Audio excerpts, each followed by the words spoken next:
Hey everyone, welcome to Stories to D4. My name is Matthew, and most of the time, I'm the Dungeon Master here on the channel. I'm really glad you decided to join us either here on Twitch or maybe later in the future on YouTube. We've got a fantastic evening filled with all sorts of nonsense. And so stay right here. I'm going to really quickly introduce our table before we jump into a special start to a brand new adventure. Hey guys! How are you all doing? I want to keep things. I'm keeping things short. I know. I like to talk. All dungeon masters do.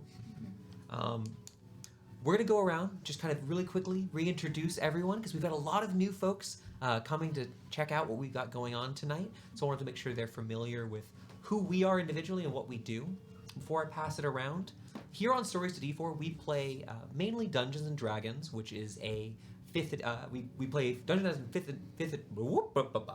We play Dungeons and Dragons 5th edition, but we also are very excited to, in the near future, try a couple of their systems here on the channel.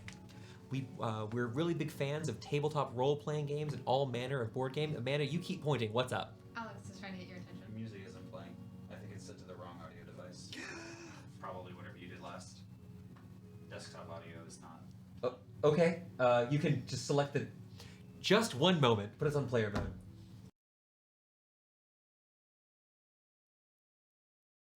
I'll start. Hi, my name's Connor. I'm playing Laurentius Thorne. He's a sorcerer, warlock, multi-class.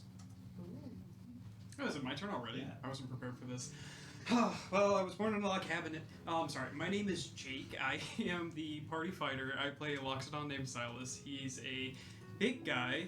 He's a lover, not a fighter. And yeah, that's about it. Nothing too special. You're really a fighter. You're a fighter, in the most literal sense. It's fine. I hit things occasionally. My name's Amanda. I play Gwynwyn. She's a dwarf alchemist. She likes to burn things a lot and use acid.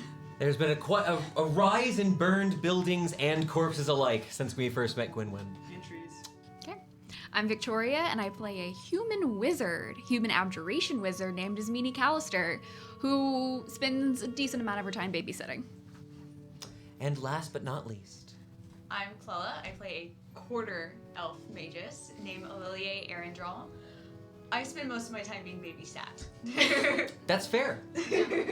Now, with that very brief introduction, we have just a few announcements before we jump into tonight's session.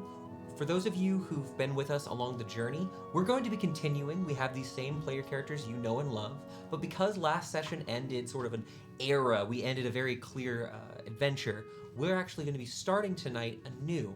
So there's going to be a major introduction to our story so far and our individual characters so that new folks here in chat are able to kind of come along with us for tonight's journey. So before we get to the recap, our very brief announcements. First, we hit 150 followers on Twitter, or Twitch, not Twitter, Twitch, which is incredibly exciting. Thank you guys so much for all the hard work you've been doing with social media, and thank you to everyone who's been so encouraging on here. We have tons of fun, and we really appreciate the support. Speaking of supporters, I want to give 2 shout-outs to some of our closest friends, our dearest of patrons, and honestly, some people who are just near and dear to our hearts. First, I'm going to go ahead and mention our dear friend who's likely in chat, if the past couple of sessions are any indication, Pause, who has been an incredible supporter of us since the very beginning. Some of us even longer than others. I also want to thank our dear friend Jason, a former player of ours who joined us in the campaign before this campaign, back before we started streaming. And so thank you both for all of your continued support. And if you want to support just like these folks, we have, you can subscribe here on Twitch using Amazon Prime if you have that, which is free for those with Amazon Prime. Or if you want us to follow us on Patreon, all of that goes right back into the channel so we can get more miniatures, so that we can get more equipment in order to make sessions for you. We are very close to our April goal, which you'll be seeing listed on the screen. If we are able to hit that, it's going to help us with some upcoming projects we've got. We have a couple more streams that you'll be seeing here in the next couple of weeks, including the end of the next month, we'll be seeing a huge stream as we do our creator showcase. We've been working with a couple of creators, getting a little bit of advice, and also working with them on homebrew classes, items, and maybe even some battle maps. In this creator showcase, I'll be running a very special one-shot, a little bit different faces from what we're used to. Some people here will be present, but not quite everyone. During that, you're going to get to see all sorts of the creative ideas that have been built up by the community, and we'll be sure to include information if you want to add those sort of things to your game. There's lots of great people who sell all sorts of resources in the tabletop community, and I really recommend you check them out. Finally, this Wednesday, we have a huge announcement. So if you're not following us on Twitter yet, I highly recommend it. I know I can't say more because I know you told me to behave. There's no more hints I can give. Correct. None at all. No hints. What hints have you given? It's not Dungeons and Dragons 5th edition, is what I can tell Okay, you. that's a hint. That's a pretty big hint. No more. That's No good. more. Okay. Okay. They're caning me off stage. Finally, Connor has his weekly announcement with Connor's Crit Corner. Why don't you tell us on the Crit Corner? You always let us know how we did 1s and 20s. Well, I did great. Did you? Everyone else, you guys all suck. Thanks. No, Fair. but there wasn't much dice rolling last session, so it's recordings be pretty short. So for nat ones, since there was more of those, our DM here, he rolled 1. Sweeney had 1. Silas had 1, and so did Gwynwyn. So Elle, you didn't do bad. You did a good job. Thank you. Yeah, Thank you. Yeah. And I rolled That means so much. the only nat 20. The only. That's the first time I think that's happened since Crit Corner started. Yeah, Yeah. it's the first time I've been in the lead. Well, then I'm going to break you out for tonight. Well then, if there's nothing else, I'd love to first introduce our player characters and then the story so far. Are we ready? Yeah. Very well. We have 5 travelers on this journey. 5 unique individuals tied together by fate or perhaps something a little bit more malicious. First, we have Elilier Erindrall. Known to her friends as Elle, she is the daughter of 2 legendary heroes and carries their legacy as a heavy burden wherever she goes. Plagued by strange memories that do not belong to her, she now seeks their origins in the grand city of Eltz. During her adventures, she has advanced both her martial and magical abilities, and her blacksmithing is getting pretty good as well. Next up, we have one of her dearest friends, is Callister, a master of abjuration. As the 3rd child of House Callister, she has a number of responsibilities, most importantly keeping Elilier out of too much danger. Her family is renowned for their service to the noble elven houses, their ability to seal powerful, evil outsiders, and also their academic achievements. This wizard has flourished during her time in the campaign, adding more than a few spells to her wizard's spell tome, and even raising a strange little creature from an egg, our little friend known as Ralnor. That orange lizard is not far behind Esmini wherever she goes. Speaking of odd sorts, we also have Gwynwyn Grandfear, a weird, I would say an odd sort of dwarf, favoring a freshly organized laboratory over the hollowed halls of a mountain or the dusty mine shafts famed for her people. Studying alchemy since she was quite young, she's always loved to fight alongside her 2 closest friends, Silas and Chester Piffle. The trio worked together, protecting their village from the various orcish and hobgoblin raiders who would occasionally come by. But when Chester left about a year ago, Gwynwyn and Silas were left quite sad and decided to take up arms, make their way to Eltz, and reunite the trio. Silas, the second of that trio, is a kind man who is trustworthy, overprotective, and an excellent hugger. Though Loxodons, or elephant-kin, are very rare, Silas does not treat himself so delicately, instead fighting at the front lines as a bulwark who protects his friends.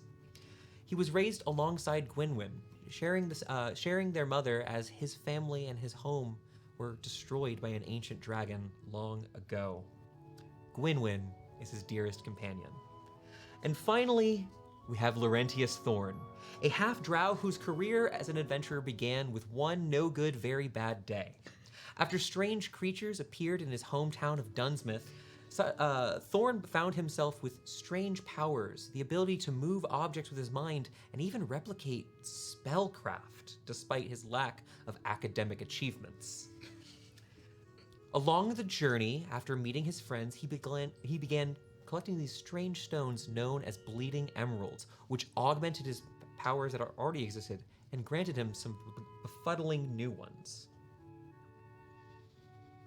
However, It is possible that these emeralds may have secondary effects to his psyche, but that is yet to be seen. You all can't see it, but I've been getting faces from my party this entire time because I did not prime them for their backgrounds. I want to do a quick recap of the story so far. And don't worry, if you haven't been here, you absolutely is the perfect time to jump in. Our story began at the edge of the Eltzian borderlands, the territory surrounding the beloved city-state of Eltz. In Coppersbeck, a small group of adventurers would find themselves entangled. Each of these travelers had their own reasons for wanting to make their way to the capital, but all of them shared one common need: coin. They all needed a bit more money to fund their travel. To that goal, they took on a contract with a local nobleman in order to help find what had spoiled their water supply and was preventing production of the materials in that city. After ousting the lizard folk who had corrupted the sewers and messed with the water, they were hailed as something of a local group of local celebrities. Participating in a festival, the 5 party members, along with Silas's old friend Oswald Cappleberry, a merchant and part of the reason they were able to get here, the party got to know the villagers here.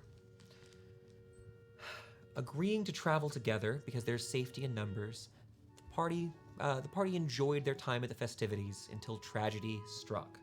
Oswald Cappleberry, that very night, was ended in a bloody murder. He was slain by someone who took the time to delicately depict his murder in a mad painting.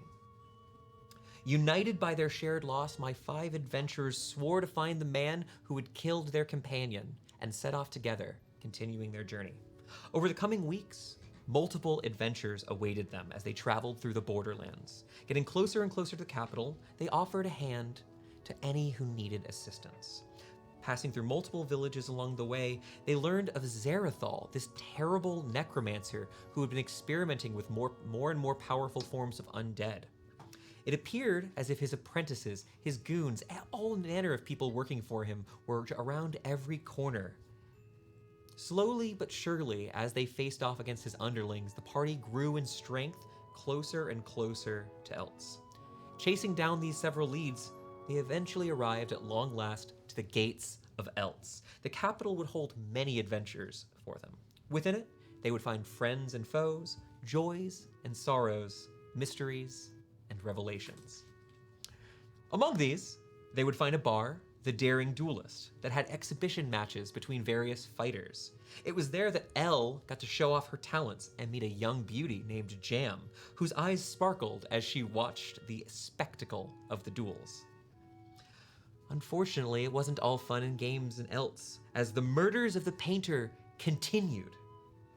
Their investigations into the murders revealed that they were not the only interested party, not the only ones who wanted to put away this mysterious painter, meeting a trio of masked vigilantes who also wanted to end the killing spree. In Eltz, they also encountered a small mercenary band known as the Defiant Smiles. The Defiant Smiles only had one active member, a cheery fellow named Don Castillo, who quickly invited them to join him and began working alongside them. Enjoying Adon's presence so much, the party decided to not only join the guild, but adopt the moniker the Defiant Smiles themselves. In order to take down Zarathal, the Defiant Smiles needed help of a magical variety. An artifact known as the Velvet Vulpine was a divination tool they could use to track down Zarathal's lair, but in order to get it, they had to, with the help of the vigilantes, sneak into a fancy party under one of the Eltzian noblemen and take it right out from under his nose. With the Vulpine in hand, they were able to track down Zarathal's tower, face off against his cronies, destroy his undead aberrations, and slay the vile necromancer. But with Zarathal defeated, our party at long last got to take a much-earned break, going on a bit of a fishing trip, doing some renovations on their home by the docks, and traveling back to the mountains to return the Velvet Vulpine to the Goliath people who had created it.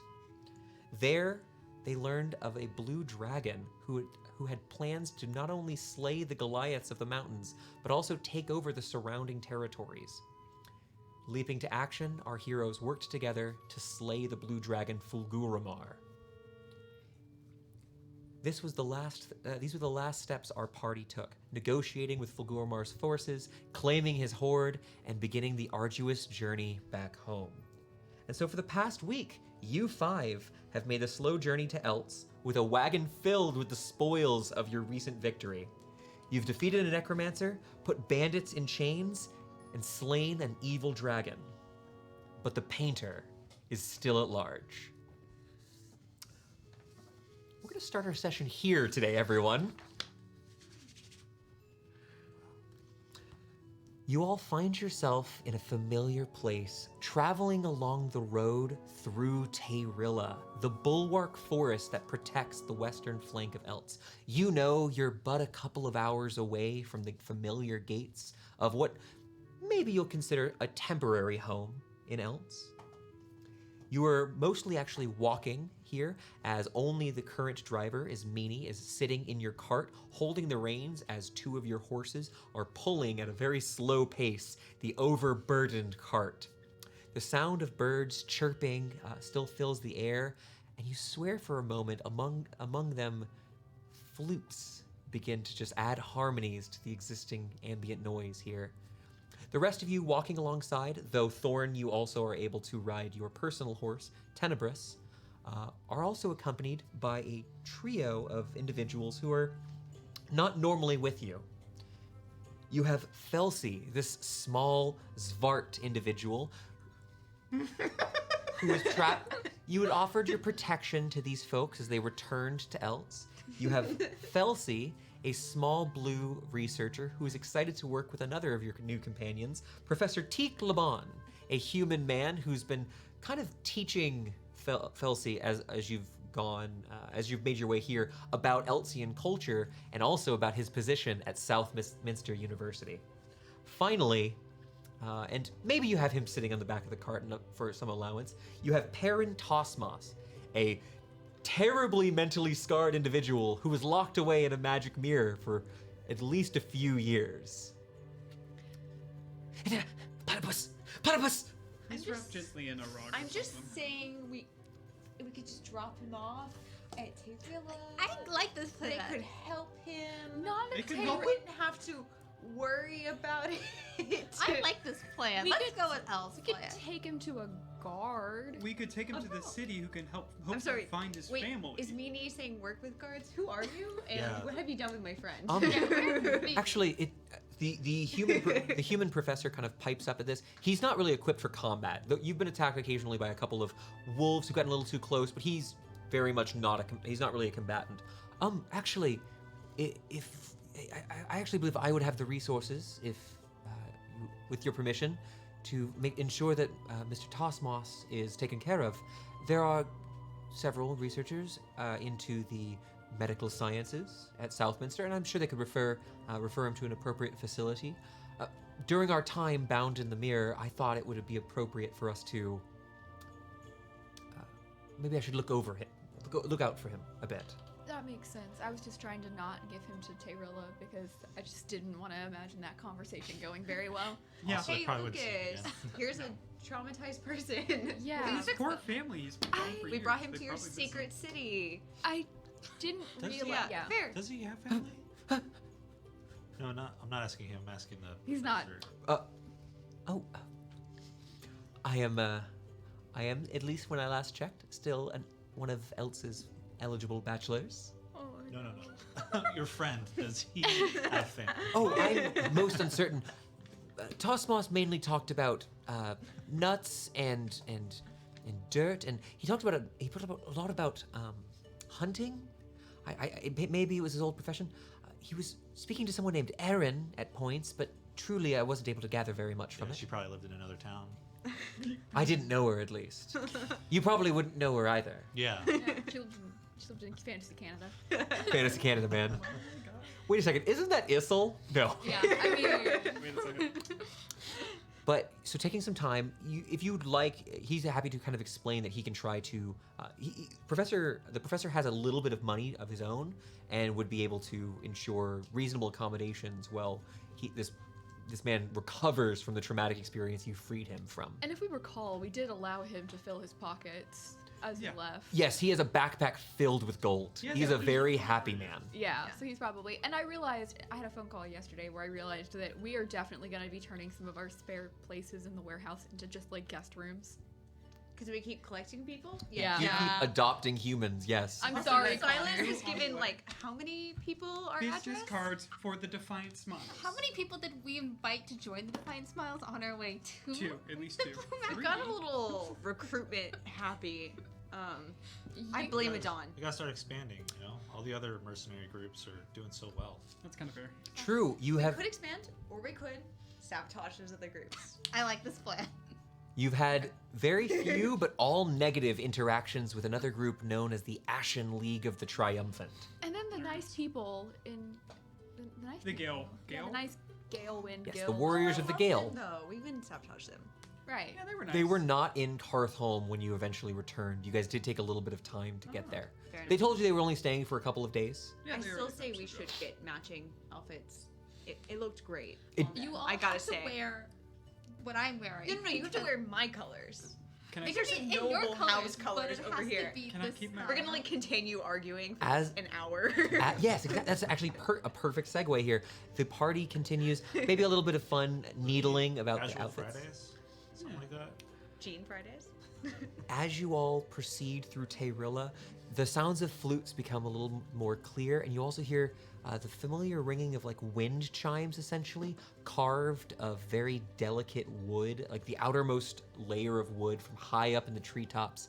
As the elves who live here, the wood elves who live here, are quite fond of you after some of your previous adventures. The song, those of you, the two of you here, being so familiar with elven cultures, would recognize this as that similar tune that is both a greeting and wishing you farewell. It's things change, but things constantly pass through. It's like a song of migration, if you will. Yeah. It's not a sad tune coming through here. I didn't realize Felsi was with us. I'm still reeling from Oh, I'm so sorry. I've been on the other side of the cart from you. It's because you keep looking at me like that, Ismini. That's just her resting. Happy Witch. face. Happy face. Witch. Which face?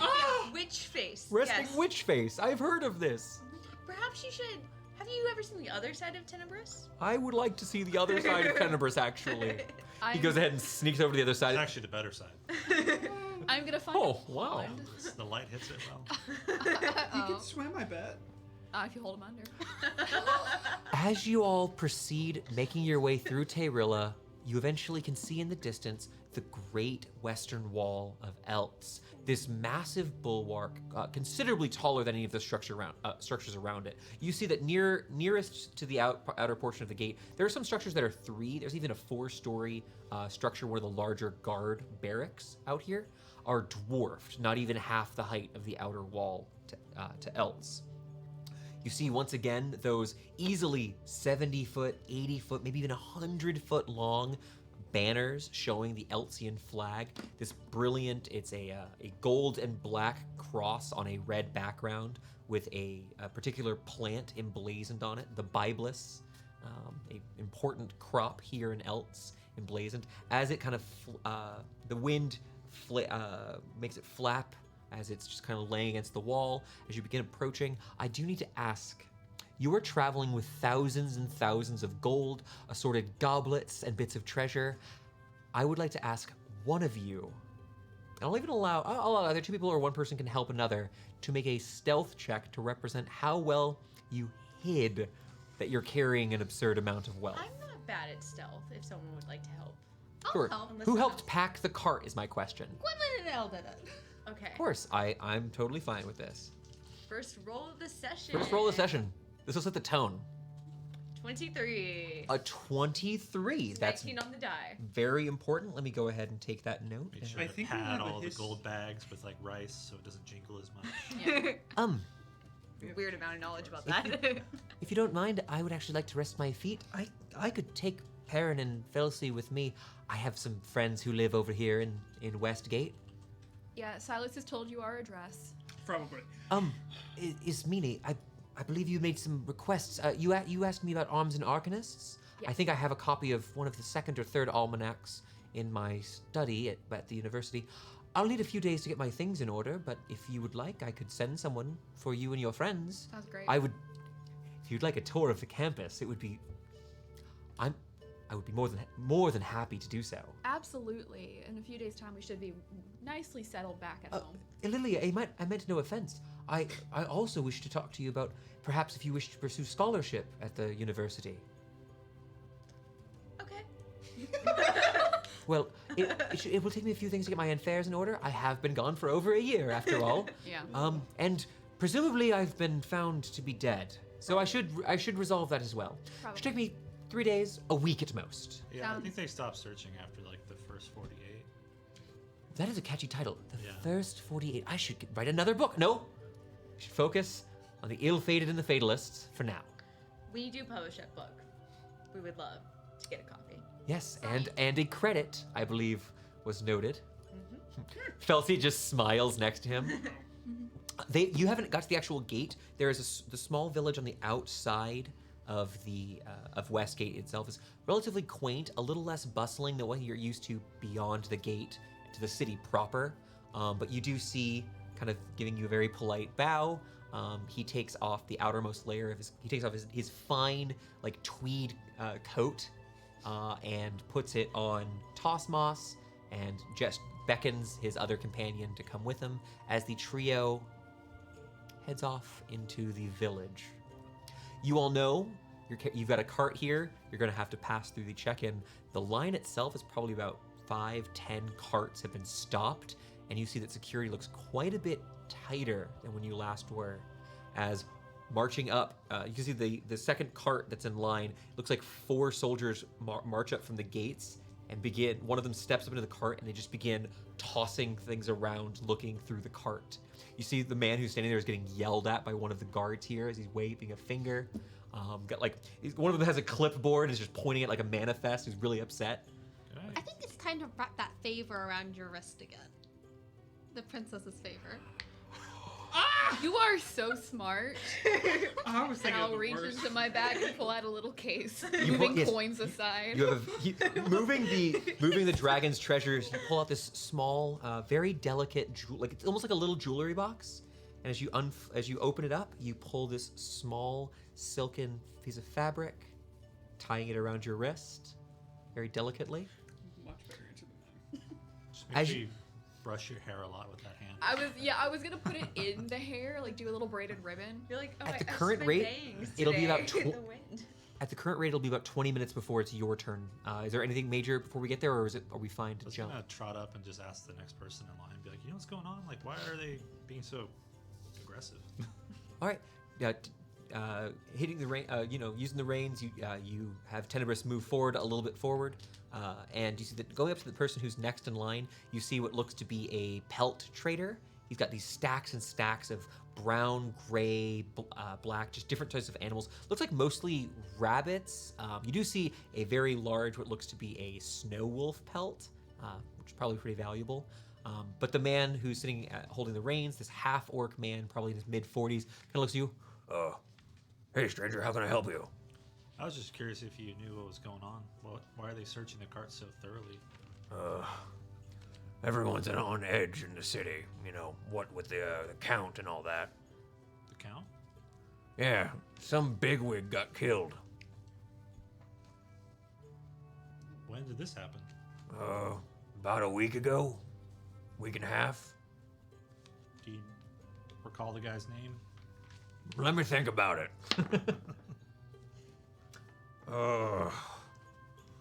Can't say I do. He was related to one of the High Lords though, so I know they were real freaked out. Okay. They're checking everyone. I think it was that Minotaur again. You know, the one who went over and fought, who they said he's gonna kill the king. You remember, as a quick reminder to my players as well The as King Killer Minotaur. yes, Of there, course, the king killer. there was an announcement quite some time ago that some of the neighboring nations, their leadership had assassination attempts made, like there were attempts on their lives, somebody- some of which were even successful. Yeah, somebody tried to kill Vincer. So Yeah. you think they're We wanted to It give wasn't him a us. grace. Yeah. This guy kind of chatting with this guy for a little bit. Give me a persuasion check. I want to real quick just how how generally amenable this person is to help you. 12. A 12? Well, it's not a super hard thing, but he's not going super into detail here because it seems a little bit taboo to openly talk about something so grim in the light of day. It's probably about, by the way, about noon, right now. Like, so you're coming in here, you're not super tired, you've been going at a slow pace. Okay. But he's happy to share with you that some nobleman who was a count, so like a higher ranking nobleman, was killed somewhere around a week ago, and this particular person thinks that it was Tavrith, the Kingslayer. But, he said here that, he's been bickering with his wife about what it's about. There seems there's a couple different theories going on as to who actually did it, but he doesn't know much about it. Like, he doesn't know what happened, just the guy's dead. Okay. Well, thanks for the info. Yeah, and I know winter's just passed, but it's the great time to stock up on warm clothing for next year. You got a shop in town? Yeah. He goes ahead and gives you some information. If you want to mark that down, you have a little bit of an inn somewhere with maybe get some pelts and furs. Business cards. They're effective. You do see he does have a small How to read. bronze badge. This is a merchant. He doesn't really work with specific materials. This guy's probably just selling these things. Yeah, could all of us please grab our badges? I would like Put to. them Oh yeah, that's what visible. I was Mine gonna is so shiny. I'll sidle up with Ismini and be like, they're searching the carts for minotaurs. Oh. Like, Some guy died. Now they're looking for. Yeah. Somebody human died. Cattle. This is a lot of effort for a random somebody having died. I don't know, some count. Yeah, and, Oh, so and you that all makes know, to quote one of our friends in chat, we don't talk about murder at noon. No. That's undignified. that's more of a 5 o'clock and after activity. No one 5 is o'clock drunk enough to somewhere, talk though. about the murder. That's true. Yet. Taking a little bit of time with all this that's going up, you see that one of the Eltzian guard here. The Eltzian guard all wear they wear red tabards with minor black detailing, and the higher ups tend to have metal rather than leather caps that they'll wear, and sometimes have minor bits of gold detailing. This one here, who looks to be, you would know, this is a sergeant, relatively low ranking, basically one of the lowest you can be. Steps up to your cart. All right, hold. Which of you speaks for the caravan? I'm like We all. shining. You up all my badge. very clearly have these bronze badges with a piece of, it's a red gemstone known as jasper. Sure, I instead. shall speak for the caravan. Why me? We elected you You're leader a long time you're ago. like the as mature being- one. The, You see- the day you took over the cart's reins. Several more of the guards walk up, but they're waiting before they're going and touching any of your stuff. Great. But as they're sitting there, state your business. Returning to Eltz. Members of the Defiant Smiles. Badge. Badge. And I'm holding it out with my hand that's got the favor on it. Ooh. Saucy. Yeah. Okay. Holding out this badge, you see he takes it, whistles for one of his men, hands the badge over. That person turns and goes and sprints. Sorry, Coco. No, she's out.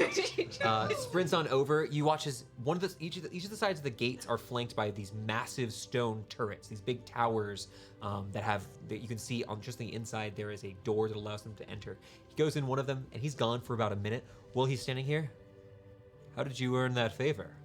From the hunt. The wolf in the woods. I had a friend. You were in the Feywild. Yes. So you said you're the Defiant Smiles? Yes. Well, I do appreciate it. Don't worry, we won't be taking too much of your time. We have to check the paperwork just to make sure. Obviously. Well, all of you are very clearly not. You're not Tavrith. Yeah. Now, you are quite armed, but with your as long as your mercenary credentials come through, you should be fine. You carrying any cargo I need to be worried about? Any contraband? No contraband. Any inks? No ink. Just Outside of personal use for painting no, or... yeah, outside of personal use, no. We have a painter in our midst. If you would like to check my set, feel free to. You're fine. He kind of, you see that he looks at you, and there's a brief moment where he thinks he recognizes who you are, Silas, and then realizes, no, that's not the general. I never. Everyone does slight microaggressions against Silas. One famous Loxodon really just Right. messes it up for the rest of them. You just gotta get more famous than him. We have to beat him up, actually. A little bit later, after kind of talking, he goes over a list of these various contraband items. These are things that are mainly about poisons, drugs, and most importantly, magical inks. Right. Any of them, if they are created, you need permission of certain sorts of things. He does not search Gwynwyn because of that role. Gwynwyn, you are carrying contraband, just so you know. He is contraband. I think at this You're point. basically. You are informed the creation or application of magical inks without the approval of the Eltzian councils. So I didn't know she was carrying contraband. I know as soon as I picked it up. Poisons. But after he goes through all the rigmarole, I know. the other guard returns, gives a nod to his sergeant. My apologies for holding you all up. Not a problem. Thank you. Well, Keeping the city safe. May the nine bless your day. And he steps out of the side. He sits to the side. The rest of the men, a couple of them who because they could hear what was going on, tip their leather caps at you, and you are all able to begin heading back in to the city. A favorite color. Thank you, Amanda. That was something. Thank you, Amanda. Good call out. It was a natural 20, by the way, for me of the day. He did know very specifically about what you had saved this part of the city from recently. Nice. But finally, at long last, we return to Eltz. Where you are in the West End is one of the 4 main bureaus of the city. The West End, flanking this side of the Tinkto Bay, is filled with all manner of shops, but lots of craftsmen, blacksmiths. There's a whole bunch of people who have different gardens that create different materials for alchemy and for for various forms of potion craft. But you're finally at home. You're finally home at long last. The city itself seems like everything's in its place. It's not on fire, as one of you asked if you would be coming back to a city emblazoned. But We weren't here to cause the fire. as you're kind of looking around, it's a little bit. The streets are a little calmer than you're used to at this time of day. So it's a little. There's still folks walking around and such, but it's not quite as bustling as you'd expect the West End market to be this time of day. Looking at people's faces, does it look like there's almost a sense of worry, or everyone look the same? I would like you to make me an investigation check as you're kind of traveling through here, walking alongside a cart. You're taking a look around, and I'll allow you, because of what you're doing, you can add int or charisma to this roll. Normally it's an int roll. You can use your charisma if you'd like. Well, then that's a 21 instead of a 20. There's a natural 20? Mm-hmm. Okay, we got good rolls for the day. With a natural 20, Silas, as you begin passing through the town, you see that there's a couple of things that maybe are putting people on edge. You notice there's quite a few guards that have been patrolling around. You don't see knights. You don't see, anyone particularly powerful. There's a couple more guard patrols than you're used to. A lot more people with their billy clubs and spears dangling over their shoulders. But what you also do catch wind of as you're maybe you say some polite words to a familiar face in the market. Maybe you read a notice. There has been an incident nearby, and maybe directing your party somewhat, you're able to kind of learn of a recent, I'm going to call it a tragedy, that has happened here in the West End. Passing along the way southeast, heading back towards your home in the Barrows, here in the West End, you find a storefront that has been damaged. Between a pair of slightly sagging lampposts that almost frame the front of the store like an archway, you see this shop front. In the shop, or in the front of the shop, there's a gentle archway. The door has been recently painted a very brilliant purple. It's a nice sort of store. You see that the pillars that flank the entrance are made of a very expensive-looking polished marble. While the door seems mostly okay, you do notice that the windows in the front of the shop two of them have been boarded up, and the others you can see have been recently shattered. In addition, as you're kind of looking over, there are some remaining fragments of shafts of arrows that are embedded in the outer flank of the wooden storefront, and strange, about 1-inch holes through some of the front of the structure itself. You see that the door is slightly ajar, and through one of the windows you can see there are people walking. There's a person walking around inside. Just looks like like not a nobleman, but a reasonable merchant is walking around. You see him very briefly walking past one of the windows. He's kind of just pacing, holding his chin and muttering to himself inside. Any distinguishable signage? Yeah, what the name of the store is. Looking around for a brief moment, actually with your passive investigation skill, what I can let you know is near this one of the flower bushes, you see that there is a cracked sign. It's a little bit ornate and maybe even a little gaudy, though it's made of a pale white wood, it has a small golden trim. It bears a sigil of a broken hammer and a flawless vase right next to it. This shop here appears to sell vases. It is known as the No Breaker Pan Maker. I love it.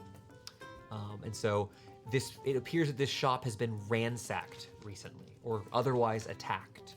Though for more information, you can just either spend more time or you can walk in and say hello to the person who's there. You said the lampposts were bent? Droopy. Oh, looking over, this is actually that's just more of the ground itself here. The roads are not paved so perfectly, and you do actually see, well, one of them appears naturally bent. The other one is cracked slightly, as if some large object struck it. I don't want to spend too much time here, but kind of passing by, as close as I can get, looking at those 1-inch holes, this is probably going to be hard to ask, do any of them smell like gunpowder? Like a bullet was used to make those holes. So here's the check I'll ask you to make, because I don't think Silas is very familiar with guns. However, you do know the scent of gunpowder, as you did help rescue Tommy Ladrone. Give me a perception check with advantage because it's scent based. Silas takes his trunk and kind of lifts it up and just. That's true. Oh, did rescue perception Tommy. 20. Well, you don't, as you're kind of sniffing it, it's been too long. Now that you actually walked up close to this and kind of looking at this, these are very clearly bullet holes and arrows have been shot into this. This place was attacked by people standing outside of the structure. But since you got up so close, you see that inside is ruined as well. What looks to be a very fine shop has these shattered pieces of ceramic and glass have been cast about the floor. You're not sure how much of it is destroyed without going inside. Should we offer to help them? I think we should get home and check it out later. Yeah, we need to unload this cart. Yeah, if you want to go head home, you can. Where you are right now, you're still in the West Gate. You're in the West Gate area. You're probably about a 10-minute walk from the Defiant Smiles headquarters, and it's about a 20-ish minute walk at your current pace if you'd like to go back and just go home first. If you'd like to do that. Yeah, let's go home first. We've got. Yeah, there's more guards than usual in the area. Yes. I feel like we should go home then. Yeah. Yeah, let's empty this cart. Sure. It is quite full. Of friendship. You see some of the people nearby just. We are happy folk with full lives. It's full of dead bodies. You all taking a bit of Say out time, loud. making a mental note of this place, the No Breaker Pan Maker. You all begin. Pan Maker makes pans and other forms of ceramics. You all take some time and begin heading further southward, passing through familiar areas, bypassing Pirewood Row, a familiar site, and eventually making it back to the Barrows, your home. You all rent this massive warehouse that was likely some sort of factory or storage facility in the past, but have been renovating it and turning it into your own little castle. As you are making your way closer and closer to your home, you see a man standing on atop a small platform that has been built just inside of the walls. He looks just over the top of the wall. You can see only about up to his collarbone, effectively, and you see crossbow trained, a familiar human face. Oh, who goes there? Sorry, this here's the property of the Defiant Smiles and my dearest friends. Hey, Yosef. You see as he takes the incredibly well-made crossbow and rests it on his shoulder. Forgot about that. Smiling at you, you see Yosef. You can actually see that now he wears a nicer set of this. He's wearing a set of polished leather armor. You see a small metal pauldron and a bit of chain link that from a chain shirt underneath. He actually must have finally purchased a little bit more equipment. Oh, welcome, guys. Let me get the gates open for you. We don't pay him enough. He gets a. Remember, your wall itself is probably only about 8 to 10 feet around, and it's not a stone wall. It's a wooden wall, and parts of it at your front gate has a. It's iron you can see through that you can open the bars. But he heads on over, takes the key ring out, unlocks the door, and begins opening the gates wide. When the gates are open, it's 20 feet wide. It had a huge, like a freight entrance here in the front of your warehouse. Do you have a key, Thorne? Oh, yeah, you guys have access to a key. Do we all have a key? No, there are 2 keys. I just step into my cape if I want to get inside. I just break the door. Okay, Meta Knight. No. Fine, I'll front flip over the gate. I have a rope of climbing. Okay, I know we can all get inside. I'm just wondering who has the other key. I'm sorry, wait, couldn't Elilier jump over this wall? El, Thank you. Could you jump over Thank the wall you. for me? Would you do a flip? Yeah, I'll do a flip. All right. You want to make an acrobatics check for me? First, I'm gonna burn and enhance the lacerate. Yes! And take a running start. In that case, you don't have to. This is only for, or it's only for style at this point. Yeah. You won't. There's no. So because you have the speed to Hey, succeed. Matt, You know me. I'm always gonna roll for style. Roll for style. Roll for style. Acrobatics check. That's gonna be a math 20. Math 20. No, I should. You watch as Elle, her legs glow briefly as you channel magic through them, take a running start and leap over this wall, flipping in the air and landing flawlessly. Oh, 1 second. 10. Thank you. But this is Yosef Brims, your hireling, Oh, and the last name. oh yeah, I've been here long enough for a last name. It was in the original session notes, just didn't come up. Character development. Ismini has the other key. I was gonna say Esme pulls out the key and opens the gate. Yeah. I got two of us really didn't- excited about not having I'm the so key. sorry. I didn't know you were already. Let me get the stables ready so we can get. I'll just lead the horses in. All right. Sure. Thanks, Joseph. You watch as he walks up to Merlin, one of the horses that's leading the cart, and just kind of walks in front. The horses just continue moving along. You have a separate stable house that you've built out, putting a bit of money. It could use some more love, to be honest. But bringing the cart over, he puts it in this uncovered and closable structure adjacent or attached to the stables, and then puts your 3 horses away. With that, you're able to begin heading back home into the warehouse. Everything is roughly where you expect it, though it looks like he's done some cleaning while it's here. Additionally, on the side of the warehouse, you see that a number of these, at least they weren't here before, a number of actual targets have been set up for him to do some practicing in the off hours. There's still some bolts in there. They're not all perfect. He hasn't been doing a bunch of bullseyes, but he certainly seems more than serviceable. He's hitting. He's hitting. We're proud of him. He was he was Orwin's marksman, was his original job. Well, he's our marksman now. Our friend. You hear off in the distance, all right.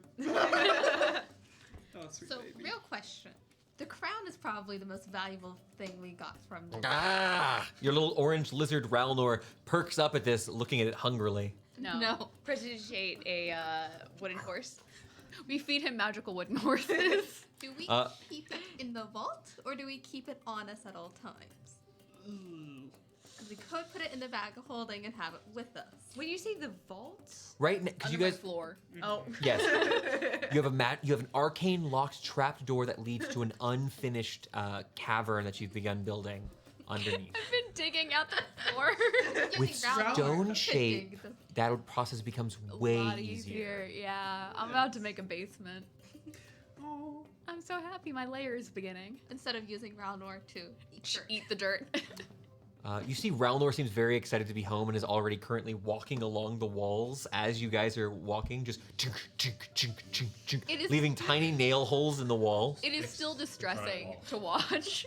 No, it's fun. I only stayed fine because we went on vacation with Raunor. Oh, actually, it's kind of fun. You see, Yosef comes in with a thing of spackling. He's just, Oh my god. because more useful every day. We should give him a bonus. What kind of a life have you oh, I wouldn't object to that. I'll take 100 gold out of the party loot. You want to give him 100 gold? Hell yes, Yeah. why not? Why not? He's such a good employee. Do you remember when we first He came to watched Eltz? the warehouse for almost a month straight. Wait. You also paid his salary. I Yeah. know, but How's my tree? Oh, come on, ma'am. It's actually quite impressive. It's almost as how tall much as should me. we give Yosef? I'm the one that hired That's for him. me. He's technically your employee. Yeah. How Why are much you should- asking him? Are you giving him bonuses? I mean, I was gonna Performance-based give him some of bonuses? the platinum, but Just more trust. Equity, perhaps? that's honestly fair. I was gonna give him some of the platinum. That's the problem. If you'd like to worry about the specifics later and say that you're paying him a bonus, that would be totally fine. Great, we'll give him a bonus. We can go on vacation. yeah. Oh yeah, let's just buy him a resort or something. No, not buying him a resort. We don't own a You'll resort. fit. Well, we can talk about the specifics of it. If you think of something specific you'd like to buy him, cool. We'll talk about the numbers a little During the later break. during the break. But you all go about dropping off some of your equipment that you don't really carry day to day, putting the majority of the wealth from unloading the wagon. That'll take probably an hour and a half, 2 hours, as you unload what you can into that lower cavern in Ismini's room, putting the crown in the bag of holding. Yeah, I think It's very expensive. bag the crown Yeah. with us. Also, so that if somebody's looking specifically for the crown, which they wouldn't be anyway, but if they were, they'd find it on us and not our vault in the floor. Yeah. Elilier, you were shown that small tree that you planted before you left, using that magical scythe, this elven wood, which is put away from the structure, so you have as much area around as possible, now stands about 4 feet tall. It's a little tiny thing. Are there any avocados? There are no avocados. Avocados About trees olives. take so long. Those Years. trees take so generations to. Yeah. She could pour something on it and maybe make it come to life. Plant an olive tree for the next I generation. learned my lesson about pouring odd chemicals on trees. Gwynwen, you are a very, very dear person to my heart. Do not come within 50 feet of my tree. Yeah, make it grow without giving it life. Yeah. Like I'm Working actual on that plant sentience. growth recipe, I though. know, but like last time, the tree came to life and then you burned it to crisp. I'd like to mention, you didn't just bring a tree to life, you granted a tree sentience and then executed it. I'm looking up what level Trying that to spell kill is. people. What was I supposed to do? Let it kill people? Now, No, I'm not a druid. during this time of unloading, as you're getting closer to finishing up, and you've you got the appropriate equipment and are reasonably sure using is Arcane Lock a ritual spell, Victoria? Oh no, it's just created now. So now you. It's permanent. That's Yeah, right. Yeah, it's a command word. And you have 2 of them nested to get there, plus 1 on your window as well. Yes. Do we all know the command word, or is it just you? You guys have a secret handshake you do with the door. I'm guessing none of them know your window Do we all password. have our- None of them know the window Don't password. even tell me the Do we all have our own unique? No, it is the Okay. same handshake. It's It just involves using- doing this with your thumb. Oh. It's not the thing from Parent Trap. I don't remember. it Yosef's well not great at the handshake, to be honest. It takes him a lot of attempts. Yosef. But as you're taking some time here, getting all your affairs together, you hear kind of a muffled voice yelling out in the distance. Hey guys! Someone's calling out from the outside. Yosef's like, "Oh, I'm so sorry. I could go get that." No, we'll go get it. Can I look up just to make sure there's not a hole that's about to appear in our ceiling? There are no Put a holes in the trap in ceiling. there. It sounds like someone's yelling from the front gates. I know, but would you put it past them to just make another hole Look, in a different spot? there's someone waiting at the front gate. Let's be homely and get Guys! Hey, Adon. Yeah, buddy. Taking a bit of time. Maybe not. Ismini, are you actually going to run? Yeah. Ismini, immediately hearing what's going on from one of the open windows nearby, begins sprinting out, and then you see him standing just beyond the locked gates. You see, looking a little bit tired, but in a great mood, you see a human man, about 6 feet tall, bald head, big brunette beard, and a huge smile, is your friend and fellow member of the Defiant Smiles, Adon Castillo.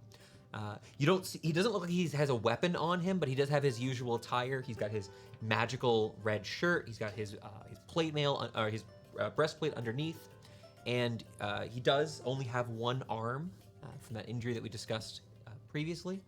But Adon looks, "Hey guys, Milton said you were back, and so I wanted to come say hey." Hi. News travels fast. So, stay busy while we were gone? You can see he's a little. I've had a day. Are you guys busy? No, never. No. Uh, But I bet that our story's cooler than your story. Oh, I- it's we- not Well- a competition. My story comes with a task, and maybe your story will come with drinks tonight. I've been meaning to go to the Demon's Embrace for ages. All right. Seems a little inappropriate. Wait, before we start stories, Hey, no blushing. Blushing's for later.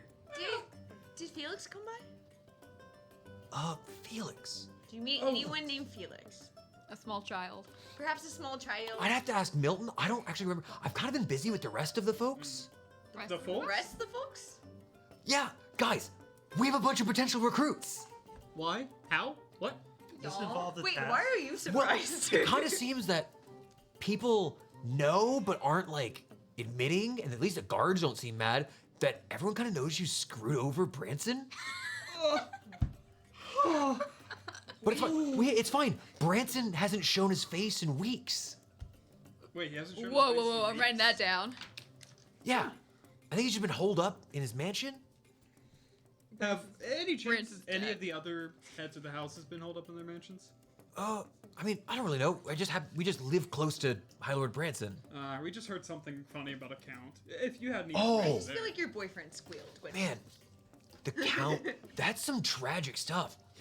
I just, We left one of Zarathal's people alive in there. That's fair. I have to ask, because people have been talking about what happened with the Count. We didn't kill him. Was it the Vigilantes? I've heard it was the Vigilantes. It was definitely, probably not the vigilantes. I mean, Well, unless I mean, he, like, they practically destroyed the park. Why did they think it was? wait, what? Yeah, Wait, the park? the Vigilantes attacked Reef Carver Park. You guys have been gone for weeks. Do you have like a Okay. TLDR? You guys want to? Yeah, I let's want to go come for introduce. drinks. I just was no drinks later. I wanted to go actually introduce you to the new kids. Okay, great. Maybe put them through the ringer. Sure. Oh God. These poor I love throwing fire at people. That's not what he meant. No, actually, that sounds great. No. Yes. One of them was trying to get me to throw a wrench at him, and I thought that was stupid. Like, Well, you can dodge range. you can dodge the ball. Yeah, exactly. Yeah. Yeah. My earrings have recharged. It can be non-lethal fire damage. Yeah, no, but like if you're busy, I know you guys just got home. If you want to take the day, No. No. something No, else this we is should far more go. fascinating. all Yeah, right. I also would like to watch Goodwin throw fire at people, not lethally. Alex, is there a small index card? Is there an index card on that paper on the table? You got weird words on it. Yes, I need this. Thank you. Give me chills. Don't worry about it. Worrying about it. I just want to brag about what we did to Adon. Do you want to now. start as you guys, if you're heading out with the Dawn, do you want to tell him kind of your story as you're hell passing yeah. by? Oh, Adon, you'll Dragon. never believe this. His Yeah. meanie kissed a squirrel. It's meanie. Oh my gosh. Silas yelled at me. Rabies is a real danger. Silas told me that it was for luck. No, like you could die. But he told me it was for luck, and then the squirrel started talking. Rabies can't kill This me. If she gets afraid of water, you gotta run. Wait, time out. If you're afraid of water, you have rabies? Is Yeah. there a doctor nearby? He kind of clarifies stuff. You guys kind of shooting the shit, telling your story together. He lets you know that he's been busy. They've been recruiting some new people who've come by. But he doesn't want to say too much about the recruits as he's kind of hoping for you to get to meet them yourselves. But he has been doing some missions. He's got a couple of tasks he's done here or there, mostly bodyguard work. People have been really antsy, merchants especially, thinking the vigilantes are going to come get them or that Tavrith is going to come get them. Everyone's kind of on edge right now. So, like, if we allegedly mess with Branson, that's chill, but the vigilantes not chill? Well, nobody thinks you like killed Branson or anything. Everyone kind of knows. Everyone knows the Velvet Vulpine was stolen, and you guys kind of ran through the city with it. I feel so mad about everything. But everyone also knows that you guys. Well, I think we have recruits because everyone knows about Zarathal. Everyone knows about Zarathal. Well, they just know there was the stories are like all wrong, but just like one of them says that that Silas was riding a Pegasus. It wouldn't be able to carry me. Will you help the rumor mill start again about the fact that we killed a blue dragon? Ow. We did do Yeah. that, though. Wait, We did do that. We Thorne killed an adult mostly. blue dragon. Honestly, so. tonight might be the primo place to go do that. It was a team effort. You gotta meet this guy. There's this person Caleb, and they're exactly what. If you want people to know something, they're the person to go to. Now, No, it isn't. No. Okay. I'll just tell you, you don't know a Caleb. At least not on this side of the continent. All right. Taking a bit more time, you eventually... All of us just have known Caleb. That's what it is. Check out the greenhorns. Yeah. Heading over, you see that the Defiant Smiles headquarters, this sturdy... It's almost like a little fortress with stone pillars separated by reinforced wooden walls. You see a collection of people standing outside. It looks like they are running drills. A few of them are holding spears and going through various basic forms, just practicing. And you see what looks to be there's a trio of people who are firing these short bows along a small range and just taking some practice shots as they're just getting their martial skills up to snuff. You see the familiar face of Milton Brask, an older human man he's sitting on the patio in front of the Defiant Smiles headquarters. You see he's got, it looks like an iced tea, a big cold mug. You see like little ice cubes dangling up at the top. He's just sipping, watching all the recruits working. Hello, friends. go. Hey, Milton. Good to see you. You see, as always, you see Milton has emblazoned the same sort of badge as you, only with a gold, because he's the master of the Defiant Smiles, a golden guild badge. As you all join, you see it looks like there are 5 of these trainees. There are 2 human men, a human woman. There is a half-orc man and an Air Genasi woman here. But they can kind of continue training. They don't seem to be paying you mind. As one of them kind of stops, you see one of the human men kind of turns and looks. Hey, it's you guys! Like there's this recognition in his face, and as you guys are trying to place where you've seen this man before, Milton comes up. Get back to work! Is he a ranger? Yes, this is Tans, the ranger you met in your last adventure. You can actually see from the method of dress and also the way that the other archers are fighting, these 3 are former members of the the Whistler's Lodge. Hunters who they gave up their previous work because they didn't want to keep hunting satyrs because it was dangerous, and satyrs are people. Yeah. Because they were like, we didn't sign up to be killers. You signed up to get food. Yes. And reminder, most of the work the Defiant Smiles is non-violent, or at least not non-lethal, and it's all voluntary. Right. We need to tell Brask what we did. Oh yeah, we should probably. Welcome back. The dragon. Well, Adon, go take a break. You see Adon kind of nods to you. I'm gonna get something to drink. Do you all want anything? Something Beer. strong. Beer. Water. He heads on in and goes to grab some drinks so he can sit down and join Milton in watching the new crew. It's like noon. Who drinks water? It's been It's like 3 or 4 now. Milton, Yeah. how did you already hear that we were in town? By the way, We Oh. went through the. was it us just causing a ruckus as usual, or do you have some sort of premonition? No. We actually had a request come in, and they actually alluded to. Well, Silas, it seems that you may have been peeping upon a recently traumatized member of our citizenry. Ah, that sounds about right. Yeah. Ah, Well, unfortunate. Jeb, the proprietor of the No Breaker Panmaker, as well as one of his companions, came by, hoping to perhaps secure our services and putting to justice these brigands who've been coming and roughing up various folks here in town. Oh, happy to help with that. There's been a bit of a falling out in one of the local crime families, and Is it well, the one. Ladrones? Yes, it is my understanding that one of their allies had a bad breakup with the not literal relationship. Calm down, Jake. Oh, I thought it was Pluvia. right. I was worried. Mr. Brigada, one of the Ladrone's biggest Friends? hitmen. I think hitman is probably the appropriate term. Broke off things with Ricky Ladrone, and well, he's been coming around shaking up a lot of the folks here, saying that their debts aren't settled regardless of whatever they paid to the Ladrones. Well, Ladrones are gonna like the fact that they're double dipping. Well, Less money to them.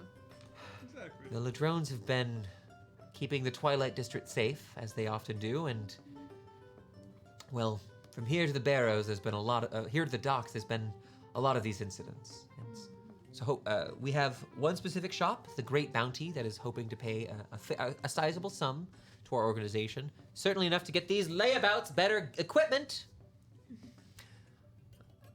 if you wouldn't mind taking this on, we have several days to decide on the contract. Okay. It'll be some evening stakeouts and potentially a run-in with a couple of these hooligans. My Sounds owls like are a fun ready. time. Certainly. Now, I think we should get some more information, and Yeah. of course that is my job here to obtain for you. But I can have a Dawn or one of... Actually, I have more runners now. Kind of looks over at the group. Imith! You see one of the humans, the larger of the humans, walks up, just kind of says, "Yeah." Imith, you are to help your senior members of the Defiant Smiles in anything that they require. Additionally, familiarize yourself with where their warehouse is. You'll be running there often to retrieve them. Let's go ahead. Sure. We have- I'm Imith. I am here for money. Nice to meet you.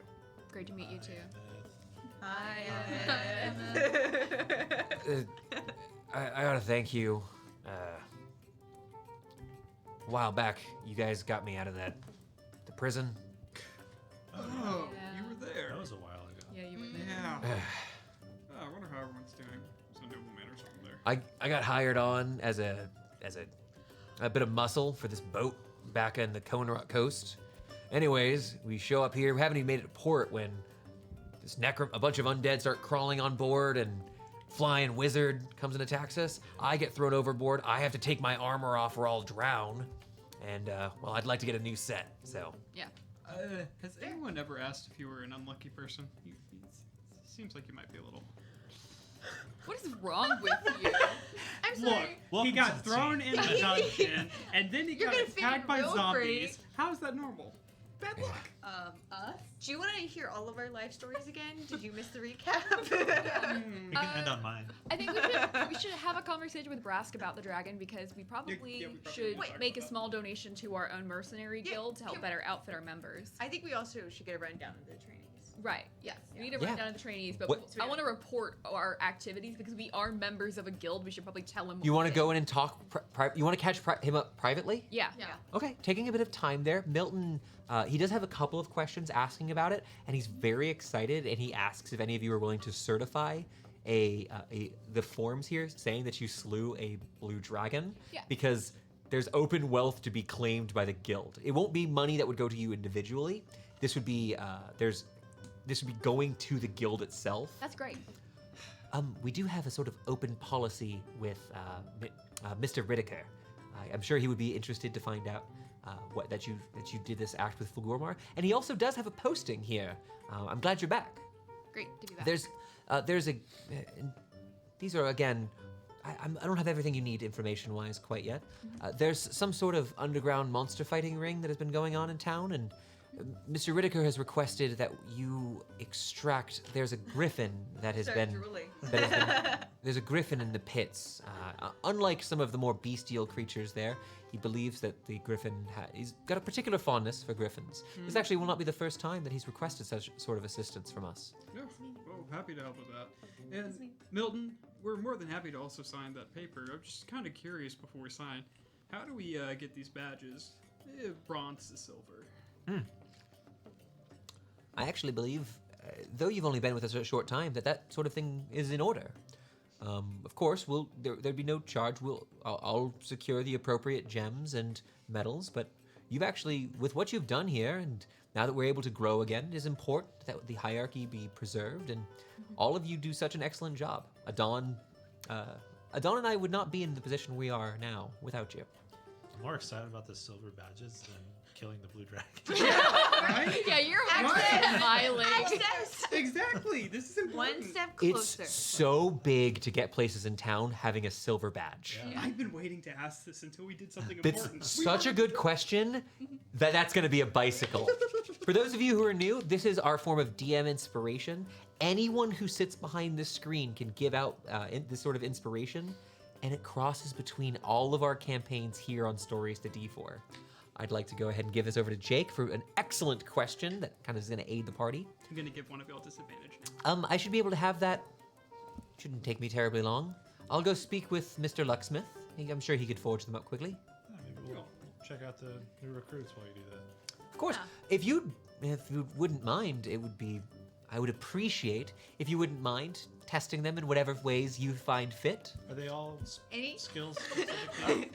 Well, so Any with that, arcanist? as we kind of go through here, you guys have stepped back. You're still you were privately going over the dragons, so you're kind of opening up one of these wooden windows. You can now see back into the courtyard / gardens of the Defiant Smiles. You see that there are 3 of these ranger-like individuals, the hunters from before. There's Tans and Kistri, who are both humans, and Benig, who is a half-orc. He does mention that while those 3 are all pretty decent at archery, Benig has a small amount of healing abilities. He's demonstrated some level of divine magic, although very weak, like a ranger. You have Imith, who is the man you just met, was apparently aboard. What he let you know is, it would seem that he was charged with. He was previously working on a ship under the protection of Captain Tathtax, a drow man, terrible fellow. He was aboard the Flintham Surprise, and, well, until recently, he was imprisoned beneath a necromancer's tower in the northern walls, which I've been told you know something about. Yeah, we kind of did that. But we don't need to discuss that further. Okay. What you do need to know is that during his tenure, he did a good job of guarding the cargo of the vessel, magical curios from the eastern realms. There was monster eggs. There was a collection of spears that have been recovered, I'm told. But he is supposed to be a magus of decent skill, though without his armor, it seems that he's not quite in his normal quality. That's why I wondered. I know. Did you say monster eggs? Yes, they were. He mentioned something about they were bringing over eggs from the penumbral steppes. Huh. Cool. We should ask him some questions. We should. Maybe he would have. I don't want to look at you, Victoria. What do you want? She scares me. What those eggs look like? What those eggs do? Recognize a creature that A has magus. And finally, there's Vonda Green. You see there's an Air Genasi woman.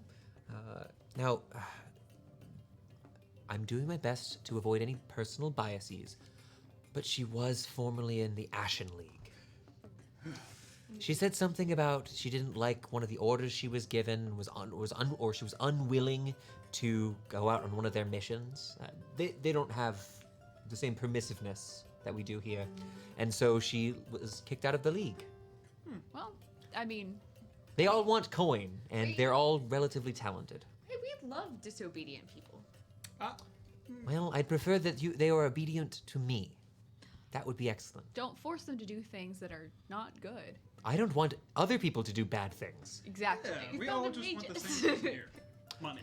Did a small child perhaps come and asking to join? Felix? Like a What if teenage he- boy. What if he died on the way here? They've, A little secured passage with a group. I do occasionally have some children who've come through here. Typically young teenagers, young adults who come through. I'm happy to ensure that they have food and basic supplies, and I point them in the general direction of some of the local bunkhouses in order to make sure they're safe. But I don't remember any specific names. If we've had someone, I wouldn't hire a child. Right, no. Somebody sent him to our doorstep. Well, if I did meet this child, I would have, of course, given him whatever he needed. Can I take, obviously not immediately, some time to kind of sketch out what I remember of Felix's face to pass it back to him? Sure. Make your artist tools check with disadvantage. Shot-nosed kid, you know. Because you haven't seen him since you lost the ability to see color. It's charcoal disadvantage. I need another guy for that. Oh, okay, but write that down at least. If we Another write down natty the 20? ones, we write down the not Does ones. it count? If we We've write been down the counting them. ones. Okay. It doesn't cover Jake. Painter's tools. I did disadvantage. Is that still dexterity, or since I'm remembering it, is it? It's Dex. You're Okay. fine. How good is your hands, basically? Basically 12. Okay. Looking through. Oh. Perhaps it's a bit difficult to tell. If I'm being honest, I've seen a couple of young folks around, running from their parents, running for adventure. Either way, bread, meat, bed. Those are what these folks need. Yeah, but this one we told to run away from home, so I will task one of the hunters to go and look around and see if I can find more information about this Felix. I'm sure he'll turn up. It's not a big deal. Are we bad Maybe he just influences? Maybe Maybe he's, he just got lost. he might be waiting at. What if the other people recruited him? He might be working at some bar as like a waiter somewhere. He wasn't gonna have a job. He's 13. Yeah, years old. I was baffled when you said go find our mercenary guild. Wasn't me. Well, he can be the runner who runs back and forth. Yeah. We just Help thought him about out. messengers. Yeah. You Maybe see like Bat Boy or something. Adon heading back outside. Goes and is Yeah, just carry the shit. That's a. Adon goes and heads off and begins sparring with Benig, that half orc. But I would like to ask how you all, over the course of let's say the next couple of hours, would like to test the new bloods. I want to launch firebolts at them, see how well they Wait, dodge. I Is there called the is there mages. one in particular you'd like to focus on? I'll take the half orc man. Oh, he's Oh, already busy. that's fine. Well, this is over the next couple of hours. I'll let each of you have a one-on-one with one of them. Let's say that, okay? Clella, I think, is called dibs on one. Yeah. So, I did not touch the major. It's okay. For that reason. You'd like to shoot firebolts at Benig.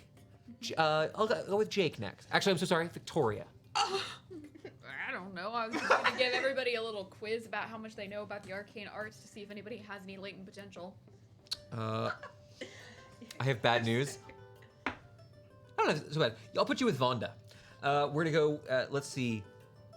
Jake, you want to work with the lady? Connor, you want to work with Tans? Sure. Great. We're gonna go ahead. Anybody And working with Kistry? That is a that was Oh, that is Kistry. the lady. Yes. Okay. We're gonna go around the table real quick, starting with Amanda. And Amanda, as you're here with Benig, this relatively larger than a normal human, but much smaller than a full-blooded orc, looks at you, sort of green-gray skin. He's wearing a leather armor and much like a soccer goalie, he's just going back and forth as you get ready to keep shooting at him. Go ahead and make me 2 attack rolls. Just roll these 2 dice. Not great. 18 and a 13. 13. No, this is actually, here's the thing. High and low rolls are both useful here, as they don't represent you hitting or missing him. They're actually representing how this training kind of goes here during this first segment. You see, this person doesn't seem to be the most, they're not insanely capable. They don't look like they're quite as talented as, this person's not L in terms of mobility. You do see a couple of times where Benig, rather than just raw leaping out of the way, actually takes the moment and using the terrain positions bits of cover between you and him. You actually end up just with that lower roll, you end up destroying one of the small markers that is put up, one of the targets that was placed. But he is able to, taking one of the dulled knives, actually get a toss off at you and just lightly graze you. Wouldn't have been anything in an actual fight, but he's able to at least score 1 point during this bit of training here. You would say this person is decent, reasonably decent. We're gonna go to Jake. Jake, you're with Kistry. She was an archer, right? Yes, this was a human. She was a human archer. Do you make your own arrows? I haven't typically. We actually had a Fletcher back at the Whistler's Lodge. Is that? I hadn't considered it. I could try.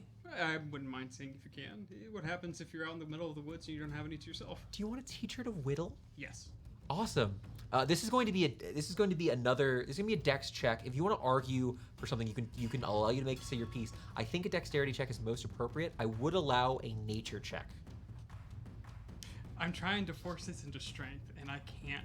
No. It's the problem. The answer will be no on that one. Okay. Honestly, I think that let's go with nature, just because I grew up in the woods. I've spent all my time there. I know the trees well enough at this point.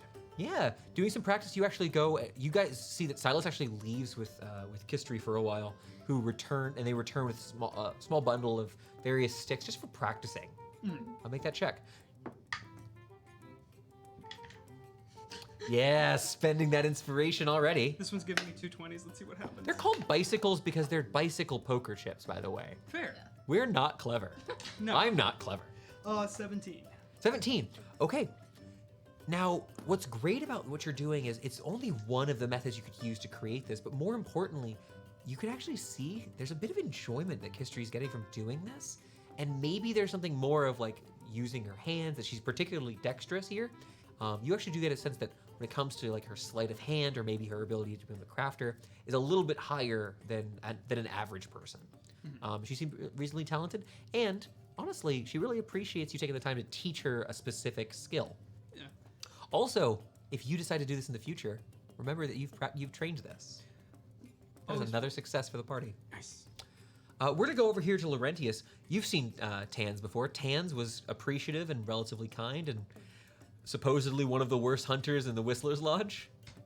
Oh, all right. What do you want to do now? So, what do you specialize in, Tans? Well, normally I used to seek out where there'd be foxholes. They have these rabbits and foxes and a lot of other little critters. They scurry across the floor, but they live in these little burrows. They're hard to see far away because of the way the grass works. But if you know how the right way to look, it's not too there's a skill to it. Good at finding things. I'd say so. All right. I'll pick up. I'll take out a gold piece. Yes. And I will say, "Okay, close your eyes." I throw the gold piece. Did you hear it land? I would like you to go ahead. What we're gonna do here, because are you trying to make it like this is possible but hard? I'm also gonna cast darkness before he moves his eyes off and say, "Find it." That's amazing. Here's what I'm gonna do. So the last two where it was like teaching a skill or we're doing a training exercise, this one's more you designing the test. I would like you to make me a spellcasting ability check. So make me charisma and proficiency. This should be a really good roll for you. Yeah. 23. You spend a good chunk of the day, and I would ask well, you have short rest spell slots, so never mind. But you spending some time using this magical darkness, he's got not only good eyes that you saw, that he told you about, he's got good keen ears here. This person is particularly perceptive, even if their archery skills leave something to be desired. From what you've seen, I'll also even let you know, he's about as good at archery. He's a little worse at archery than Yosef, but he's certainly not as battle savvy. Like how Yosef never joined the Defiant Smiles and he just worked specifically for us. Yeah, you never asked him to, but We wouldn't you ask could- him to. you can pay mercenaries long term. Like someone could live here and be a guard here. We also kind of need someone to watch our house. You need more people. yeah. In our house. Maybe we should have hired Felix. Let's. Send him on a wild goose I'm gonna keep making Clella wait because How's that Clella's round? going to explode. How's that Ralnar training going? Ah. Did you bring Relnor with you? He was sleeping under that little the elven wood. Would you like to bring him with you? Or Eats my tree. I'll bring him with. okay, you have Relnor with you. Absolutely. I'm gonna have to talk to the pirate about Ralnor. Okay, you can do that. But Just, not yet. probably not today. Not today. You are working with Vonda Green, who is an Air Genasi. You see that this person is much more martially melee inclined than some of the other folks. And I want to know what your training is here with her. You'll get to know her over your course. You can just focus on getting to know her if you don't have something specific. I would like to take the Shedden's chain, Mm. and we're gonna have to agree at the beginning of this that you're gonna get to spend some time with this object, but then return it at the end of the day. I'd like for her to get some. Yeah, all right. I'd like to see if she can get some practice casting prestidigitation by using the shut-in chain. I mean, I don't know much about your fancy magic tricks, but I don't see why not. Do you have any magic tricks of your own? I can lose a lot of money. I just want to see, like, if going through a magical object. Sure. You can do that. Go ahead and give me an Arcana check as you try to pass along some of these. I'm gonna say disadvantage because you're trying to teach someone something fully untrained. You're not really a teacher on this sort of thing, but it's a hard task. 16. 16. As you're kind of sitting here, you can see she's kind of looking with jealousy. She watches as Bennig is backflipping over one of these firebolts and like, "You guys see that? That was awesome!" Gets hit by one of the firebolts. But she's a little bit jealous here, but she's taking some focus. And while she isn't able to fully complete this magical ritual, you do see there's a couple points where the luster dims ever so slightly on the chain. The most minor of effects here. Perhaps there's the smallest spark of something, but you see that every once in a while she just gets kind of bored. It seems like she's very easily distracted. Is one of the big issues here. You ever just get that itch? You just want to. Sorry, never mind. No, go ahead. You've got all your fancy robes and stuff. So I figure you've either been handed a bunch of it, maybe you've earned a bunch of it. I don't know. You ever gambled? Do you want to play a game? I would. Screw the chain. Let's go. I haven't played Nine Lords Bluff since I got kicked out of the salt hole. Let's go. Okay. Well, once she says this, screw the actual training. We're gonna play poker. You just start playing. You just start playing cards. Yeah. Milton seizes and start up. Whatever. It's an intelligence test. You keep going. She's actually not stupid. She's incredibly good at Nine Lords Bluff. But now I know her personality. How does she play? What does she play like? What's her most? She is very reckless and aggressive, however. She commits.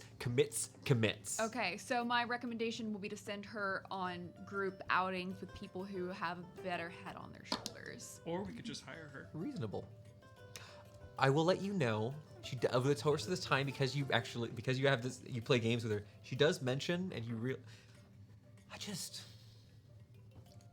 I miss Yerf. You don't remember who Yerf is, do you? Yerf the Furbolg. He guarded the gambling den in Shelt. He did. But over the course of the time, she'll let you know that the place she was kicked out, the Salt Hole, was that bar. Is it still there? Yeah, she just owes too much money and can't go back to Shelt. Oh well. That's actually why I had to leave the league. Boss wanted us to. They all got hired to go protect the big wigs over in Shelt. I can't go back there. Doris is upset with me. If I step foot there, I think she's gonna find me. Not You don't good. mess with a creepy lady like that. Yeah. So She got wizard hands like you do. well, you'll never have to. You'll never be forced to go. That's good. You can always pick and choose your missions while you're here. And finally, it's you know what? Actually, we assume the Imith thing happens. Yeah, no, probably. Yeah, sounds right. Clella, as Elilier, you get some time practicing with this human fighter. You can see here, he's got a short sword he's using. It is actually relatively nice. He was able to claim it when he was rescued by Chester in the past. Now he's here practicing with you swordplay. What is your training you want to be doing while you're here? First, I ensure I almost pull out Martyr's Lament, and then I'm like, oh wait. Nope, that's illegal. Emeth, I'm not sure what flavor of magus you are, but I learned two things from my mom, who might be like a really good magus. One, you should run a 5K every morning, or you will die. If you don't run a 5K every morning, you will die. That's a lot of running, and honestly, I'm not Any big on running. Any magus worth their salt can run a 5K, and then adventure. Anyway, two, the best way to learn is to practice. So let's kick each other's asses. And I have a wager at the end of this for you. What is your wager? He gets to find out after we do this. You have to find out the bet after. Okay, the we're wager gonna is make for an something opposed later. attack roll. Let's go. And I am going to weapon burst for this. I will also weapon burst. You watch as he does. As he ignites, you see the first enchantment here is this fiery enchantment. It's very small, the tufts of flame. Then a moment later, you see sparks of electricity as the two minor enchantments. Are you giving me advantage? I'm giving her disadvantage. I rolled back. Can I have advantage instead? Oh, hell yeah. Yeah. I've done it to her. Yeah, he did. You've done it to me Clella, twice or three times. 14. An attack roll? Yeah. Yeah, this could be 23 for me. 23. Now, you see that his magic is a little bit different than yours, but is so much more, so much less matured than yours. He's nowhere near there. However, when you strike again, there's a couple points where he steps into your attacks. It looks like he's someone who's trained much more with armor. So he's normally, if he had like a breastplate, it would be a glancing blow. But with the current leathers he's wearing, you end up knocking him on his ass a few times. Seems like he's not very used to fighting the way he is now. And he's just trying to tank what you're doing and grapple you. Yeah. You know, worthwhile effort. Emeth, let me guess. You're used to heavier armor than those leathers. Yeah, and I don't feel like going swimming in the Tincto to go get it. Fair enough. So I'll make you a deal. Okay. Win your first real fight at the Defiant Duelist, and I'll make you a set of armor. That's a nice deal. But it's gotta be a real fight. No chumps. You got yourself a deal. And we'll see if one day you can beat me. If. Let's see something real quick. No, he doesn't know who the Mad Magus is. I can't wait till the day he finds out. I used one of them for good too. You could use them for things like, we're tracking somebody. Oh no, we need a good roll now. Instead, you're like, no, screw you guys. Oh, your fun flavor rolls? Oh yeah, I helped him. I didn't screw anyone over. Also, you need to widen your stance a little bit. Absolutely. Oh, this dude is, like, between fights, he's just doing squats. Yeah. Oh yeah, I'm gonna start drawing Amazing. spots. Wait, I want to do squats. You still have to run a 5K. Well, you better do... All right. You work more on upper body, I'll do work on cardio. Oh, I got upper body strength for days. Just because I'm not him does not mean I'm not strong. Arm wrestle. I have 18 strength. Do you want to go? Let's arm wrestle. Let's arm wrestle? Let's go. This is where I should have saved my roll. You want to go first or second? 18. 22. Damn. 18 on the die. I will try to fight him if he beats me in arm wrestle and I tackle him. You absolutely... You guys end up seeing it at I one point... refuse to lose a competition. Fully, like, L is sitting in a chair, boots on his chest. I have won. This is training. So who should Amos we is looking fight just like... This is... He's accepted his fate. He knows he's beaten. And also, you do notice he does not have a spell book. Oh, he needs Wild. Wild. That's why I didn't offer him the studded leather. He doesn't... He never casts a level spell against you. Only cantrips. Whew, interesting. Different maguses. Oh no, he lost his book. Oh, no. After his armor, we'll work on this book. After More maguses. after spending a couple hours of training here, Milton and Adon having joined in at various points, you've all made a bit of familiarity with the folks here. I was thinking, and guys, don't freak out. Do you want to go to the place with the best music, with the best grub, and with the most beautiful people? Let's go. We- I mean, we'll be there. oh, so wait, it will be the most beautiful people. You know where our address is. Come on, accident. I mean, you're with the Defiant Smiles. We're sex positive folks. Yeah. Okay, let's go. Meanie, you got paler somehow. I'm concerned. I didn't know you could. Bright red, I think. His ears are turning red, actually. Jake's are too. I was getting too barged, so I had to pull back because I was like, yeah, anywhere we are for the most beautiful I people. told you about this guard we met in a few towns back earlier. No. Tell me about this guard. I never told you about this person from the Daring Duelist. Oh! Thorne, shut your mouth. I actually remember talking to this person you're talking about.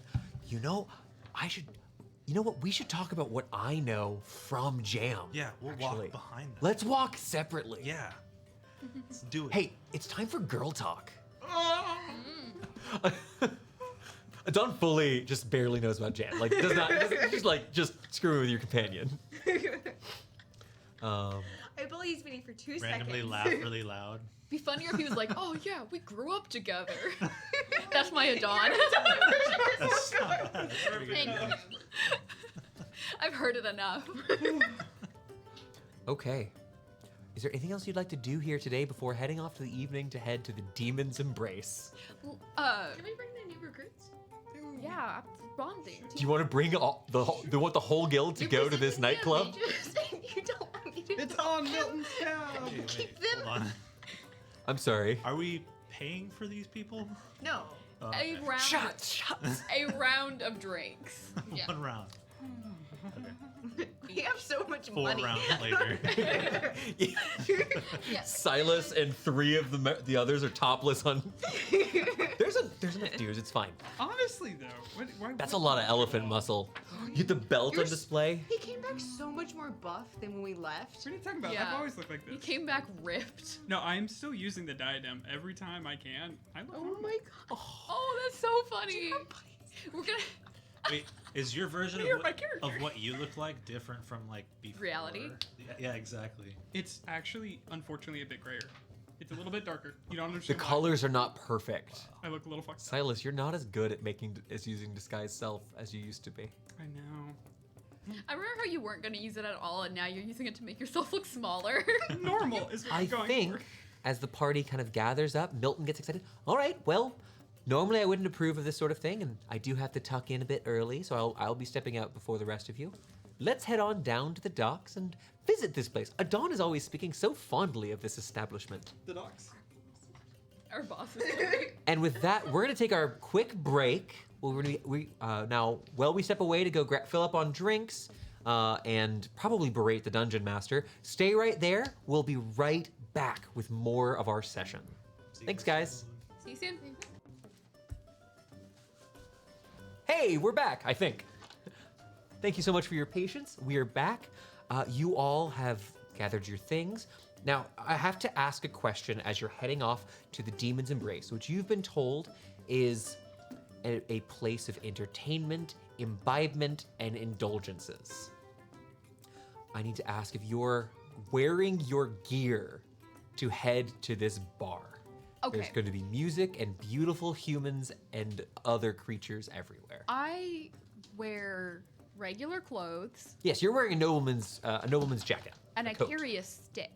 Yeah. So the rest of the party has actual equipment. And even the wizard. So I wouldn't lose attunement if I took it off, right? correct. You can't deattune to it without having the spell remove curse cast upon you. No, the shirt, the armor, the mail. Its attunement is. You'd lose attunement, yeah. I'll leave my armor. You on. could reattune while you sleep. Know that large weapons, you're probably going to get asked to leave. Unless you make very successful persuasion. All I bring with me is a broken handle Sure. of a weapon. Yeah. Because you can't tell that Martyr's Lament is a functioning weapon. I guess That's fine. It looks like a broken handle. It's like, what's that? I'm a blacksmith. Yeah. Also, That's fine. but I do wear my Tyrolean leathers just because my Your scars- Tyrolean leathers are very. We've seen the model. Check out our Discord. It's free for everyone. It does have plenty of it's sleeveless. It looks really comfortable. What do you do, You not could show off my absolutely. scars? You Like- absolutely could go dancing in that. Yeah. Gwynwyn, I need to know if. I need to know if you're going to try to wear a full breastplate to the bar. Yeah, you know why not? Team breastplate. Team You know it's hard to dance in that. I'm not planning on dancing. I'm planning on drinking. Oh. You see, after Dawn has gone to change, Dawn's still got the same shirt, but the shirt itself is just buttoned down here. There's no armor. There's a little tuft of his orangey brown hair tucking right out. Ooh, hey, that's not nice. I was like, if I went over there and, you know what? Actually, don't answer that. See, Thorne's styling. Yeah, we're just dressed like normal You people. fixed your boots. No, there's still a hole in it. Oh my gosh, you didn't fix your boots? Yeah, You're my gonna pinky wear. toes like sticking out. So, and does anyone have an obvious weapon on them? I'm leaving behind at this Are moment. daggers okay? A dagger is reasonable and concealable with a sleight of hand check. I'll just leave the dagger. No obvious weapons. I am the weapon. Yeah. I'm leaving it right Bowcasting, behind. my focus is in my hair, so. Yes, looks like hair. that is reasonable. You would need to not be carrying out sheaths of potions. Yeah, I'm leaving You're wearing a those in the jumpsuit and a breastplate. That's fine. You're wearing a little bit of armor is not the craziest thing. People also are a little more tense with what's been going on in town recently. But you all head down. You see that some of your companions from the Defiant Smiles actually have made their way here as well. Putting on, none of them seem to have fancy clothes at all. Just putting on a clean new set of clothing. Quinwyn, you do get some side eyes from some of the people from the Whistler's Lounge, as you and Silas are just dressed like you're going to war. I wore a dress once, never again. I thought you looked Oh. great. I didn't get to see you in a dress. Never lucky. again. Next time we do something that requires us to all wear fancy clothes, we'll definitely bring you along. I'll just cast minor illusion and be like, it looks something like this. Oh my god, your hair. I didn't know it could get that big. Yeah, it's fine. Your hair was so Always poofy back then. in a braid. Making. Okay, you guys got me. Fine. You all begin making your way down towards the docks. The docks themselves, normally not quite the most lively part of town. The people who are here are generally loading or unloading ships, or the carts to lead them to the rest of the city. But one place is well beloved by those who know of it. Surrounded by a rectangle of sturdy walls, high enough up where you cannot see the structure inside from the streets, though you do see this dull orange light that is occasionally permeated by flashes of purple peeking out just over the top of the stony bulwark that protects it. In the front, you see a small line of individuals leading to this massive set of oaken doors. You can see there looks to be a half-ogre man standing in a fine set of clothing with a breastplate that has been nestled just underneath his nice coat. He has at his hip what looks to be a stone club, and is standing there waiting by the door as people are coming by. He's occasionally reaching out, taking the fee to enter, and letting folks in, opening the door for him. This is a bouncer. From where you are, you can already begin to hear the music from beyond. The outside of the stone wall here itself is over 150 feet wide on this side of the wall, so the structure itself must be quite large on the inside. The people here, as they're funneling in, you're able to kind of go here and begin waiting.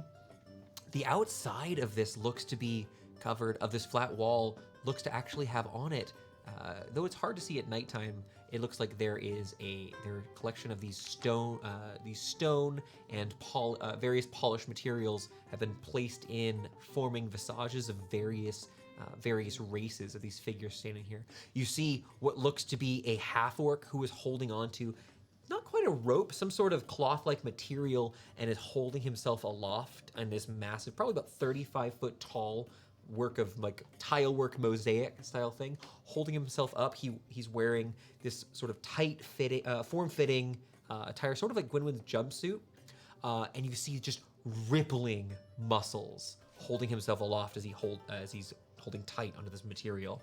Next, you see what looks to be this made of these polished blue stones, this Aarakocran individual who, her beak wide, appears to be singing. Continuing on, you see what looks to be these collection of different, there's all sorts of species. It's mostly humans and half-orcs. There's a couple of Aarakocran. You see what looks to be Genasi. There's a pair of these, there's a man and a woman with fiery hair who look to be each holding a scimitar and are like they're part of a dance that's actually happening. And you just see what looks to be various performers, almost like a circus.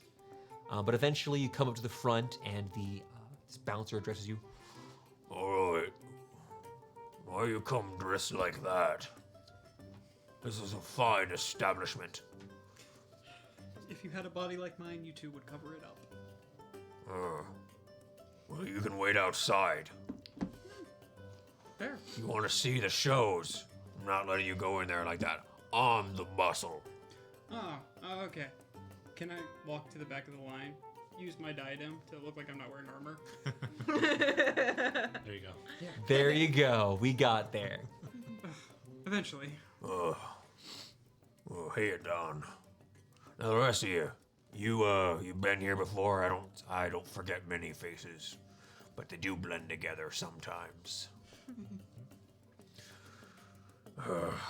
Touch only what asks to be touched. Tip well. And enjoy. John, where did you take us? Fuck demons and Guys, they have like these weird taglines, but really, there's great food and games. Does Sophia know you come? They have chicken wings. Misleading us. Guys, I have a Demons question Embrace about had a decorum. poster in the last town. Did you not remember this? You have a question about decorum, Connor? Yeah. Is there paper bills here, or do we just throw the gold at them? Adon's like, God, hey, they thought of everything here. Is it slot machines? What is it? All right, Adon kind of smiles. Wait, you see, he is it- undoes one more button and steps into the wooden doors. Before we go in, is Adon misleading us about the You wanna tame give- nature of this place? You want to give me an insight check? Yes, I May would I as desperately well? like to. Oh my May I god. as well? You may attempt this. Anyone who would like to read into Adon may. I'm at the back of the line. I already know. 9. 17. Adon looks at you. I think you're gonna have a good time here, Ismini. You just gotta loosen up a bit. It's fine. Gwynwyn recalls the poster that we saw a long time ago of a scantily clad tiefling woman House called of the Summer- Demon's Embrace. And However, remember just how to like loosen up. We don't do that. Yeah. Yeah. They're the I think loosest I'm of wearing the branches. I know, but we're still Not out. this loose. Huh? Not this loose. Adon kind of gives you a beaming smile. There's no sense of like, he doesn't look like he's trying to deceive you as he backs up into the door as the half ogre opens the door and the music gets so much louder and you hear the plucking of strings and the murmur of people who are excitedly singing along with various tunes and the golden light envelops him and you watch as his silhouette enters. Don't tell my moms, I won't tell your sister. Great. Perfect. Right, the ones I've been to. As you all begin heading into this interesting establishment, you see We took our boss here. Milton is just like, oh, We put it on 9, your forgive card. me. I might have to turn in really early, actually. We didn't know. History is beaming. She's gonna like this. She's like, I'm gonna like this place. You all begin heading in. As you make your way in there, you see there's a very brief courtyard that separates. There's probably about a 10-foot space but that separates the wall from the stone structure inside. But here you see now there are many more of these pieces of artwork than there were outside, and these are actually hand painted onto what looks to be these polished stone surfaces. The ones here are clad in manners you would not prefer to see in public. You see all these incredibly beautiful creatures of various forms dancing through what looks to be the sky. They're not quite as realistic of things as you've seen before, but there are people who are doing, who are dancing, who are singing, who are playing instruments, and they're all gilded in precious gems, wearing fine silks. And as you enter the structure itself, you see Adon already walking across to what looks to be this massive bar on one side.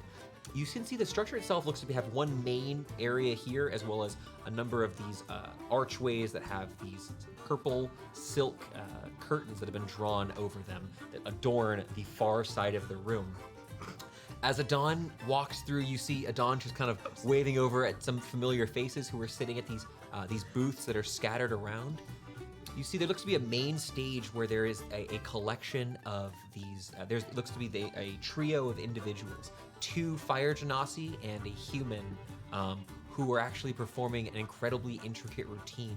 You see that from the ceiling there's this pulley system attached to a set of almost like translucent scarves. If you've seen Cirque du Soleil, that's what we got going on here. We've got these people who are swinging through the air and ever so delicately, like their fingertips almost barely touching, yet grabbing them with such strength and performing just feats of acrobatic skill. People are excited.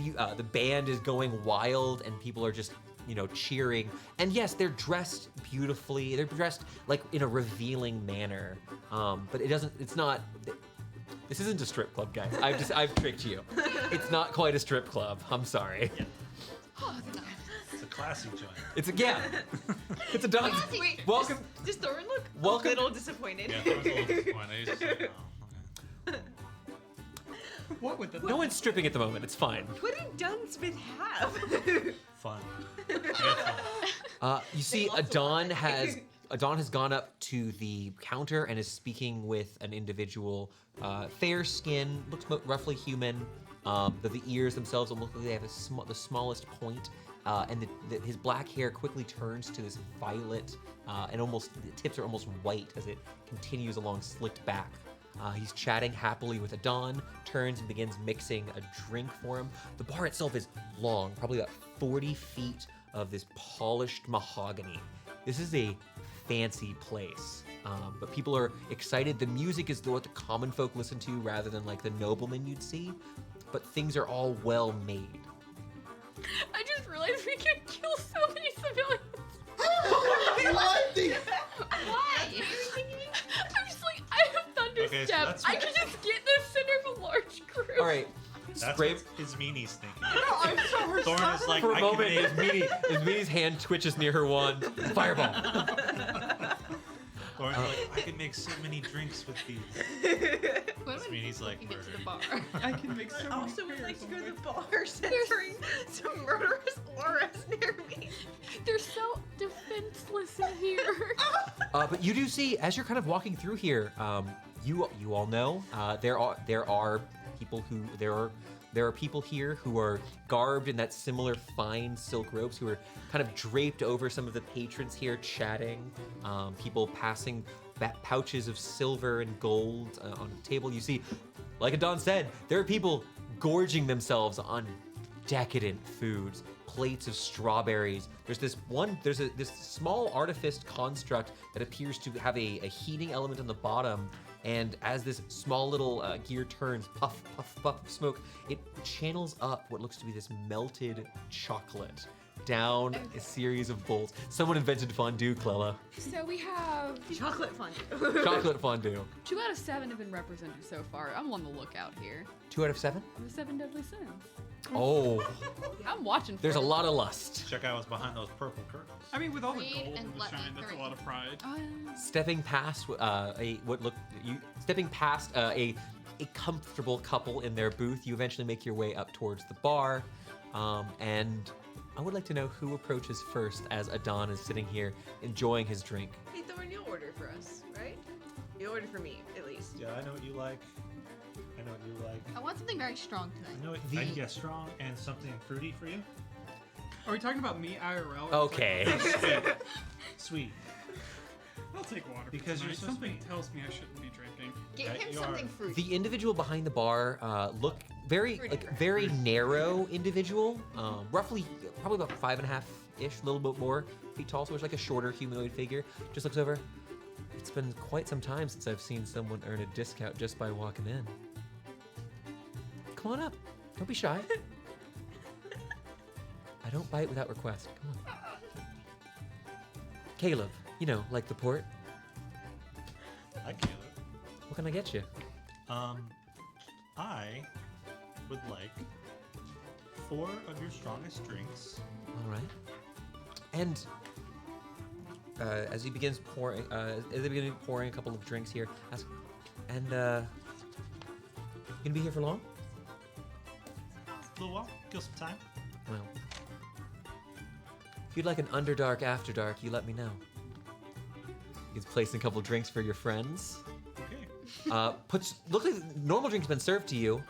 Caleb goes ahead and continues just working the bar.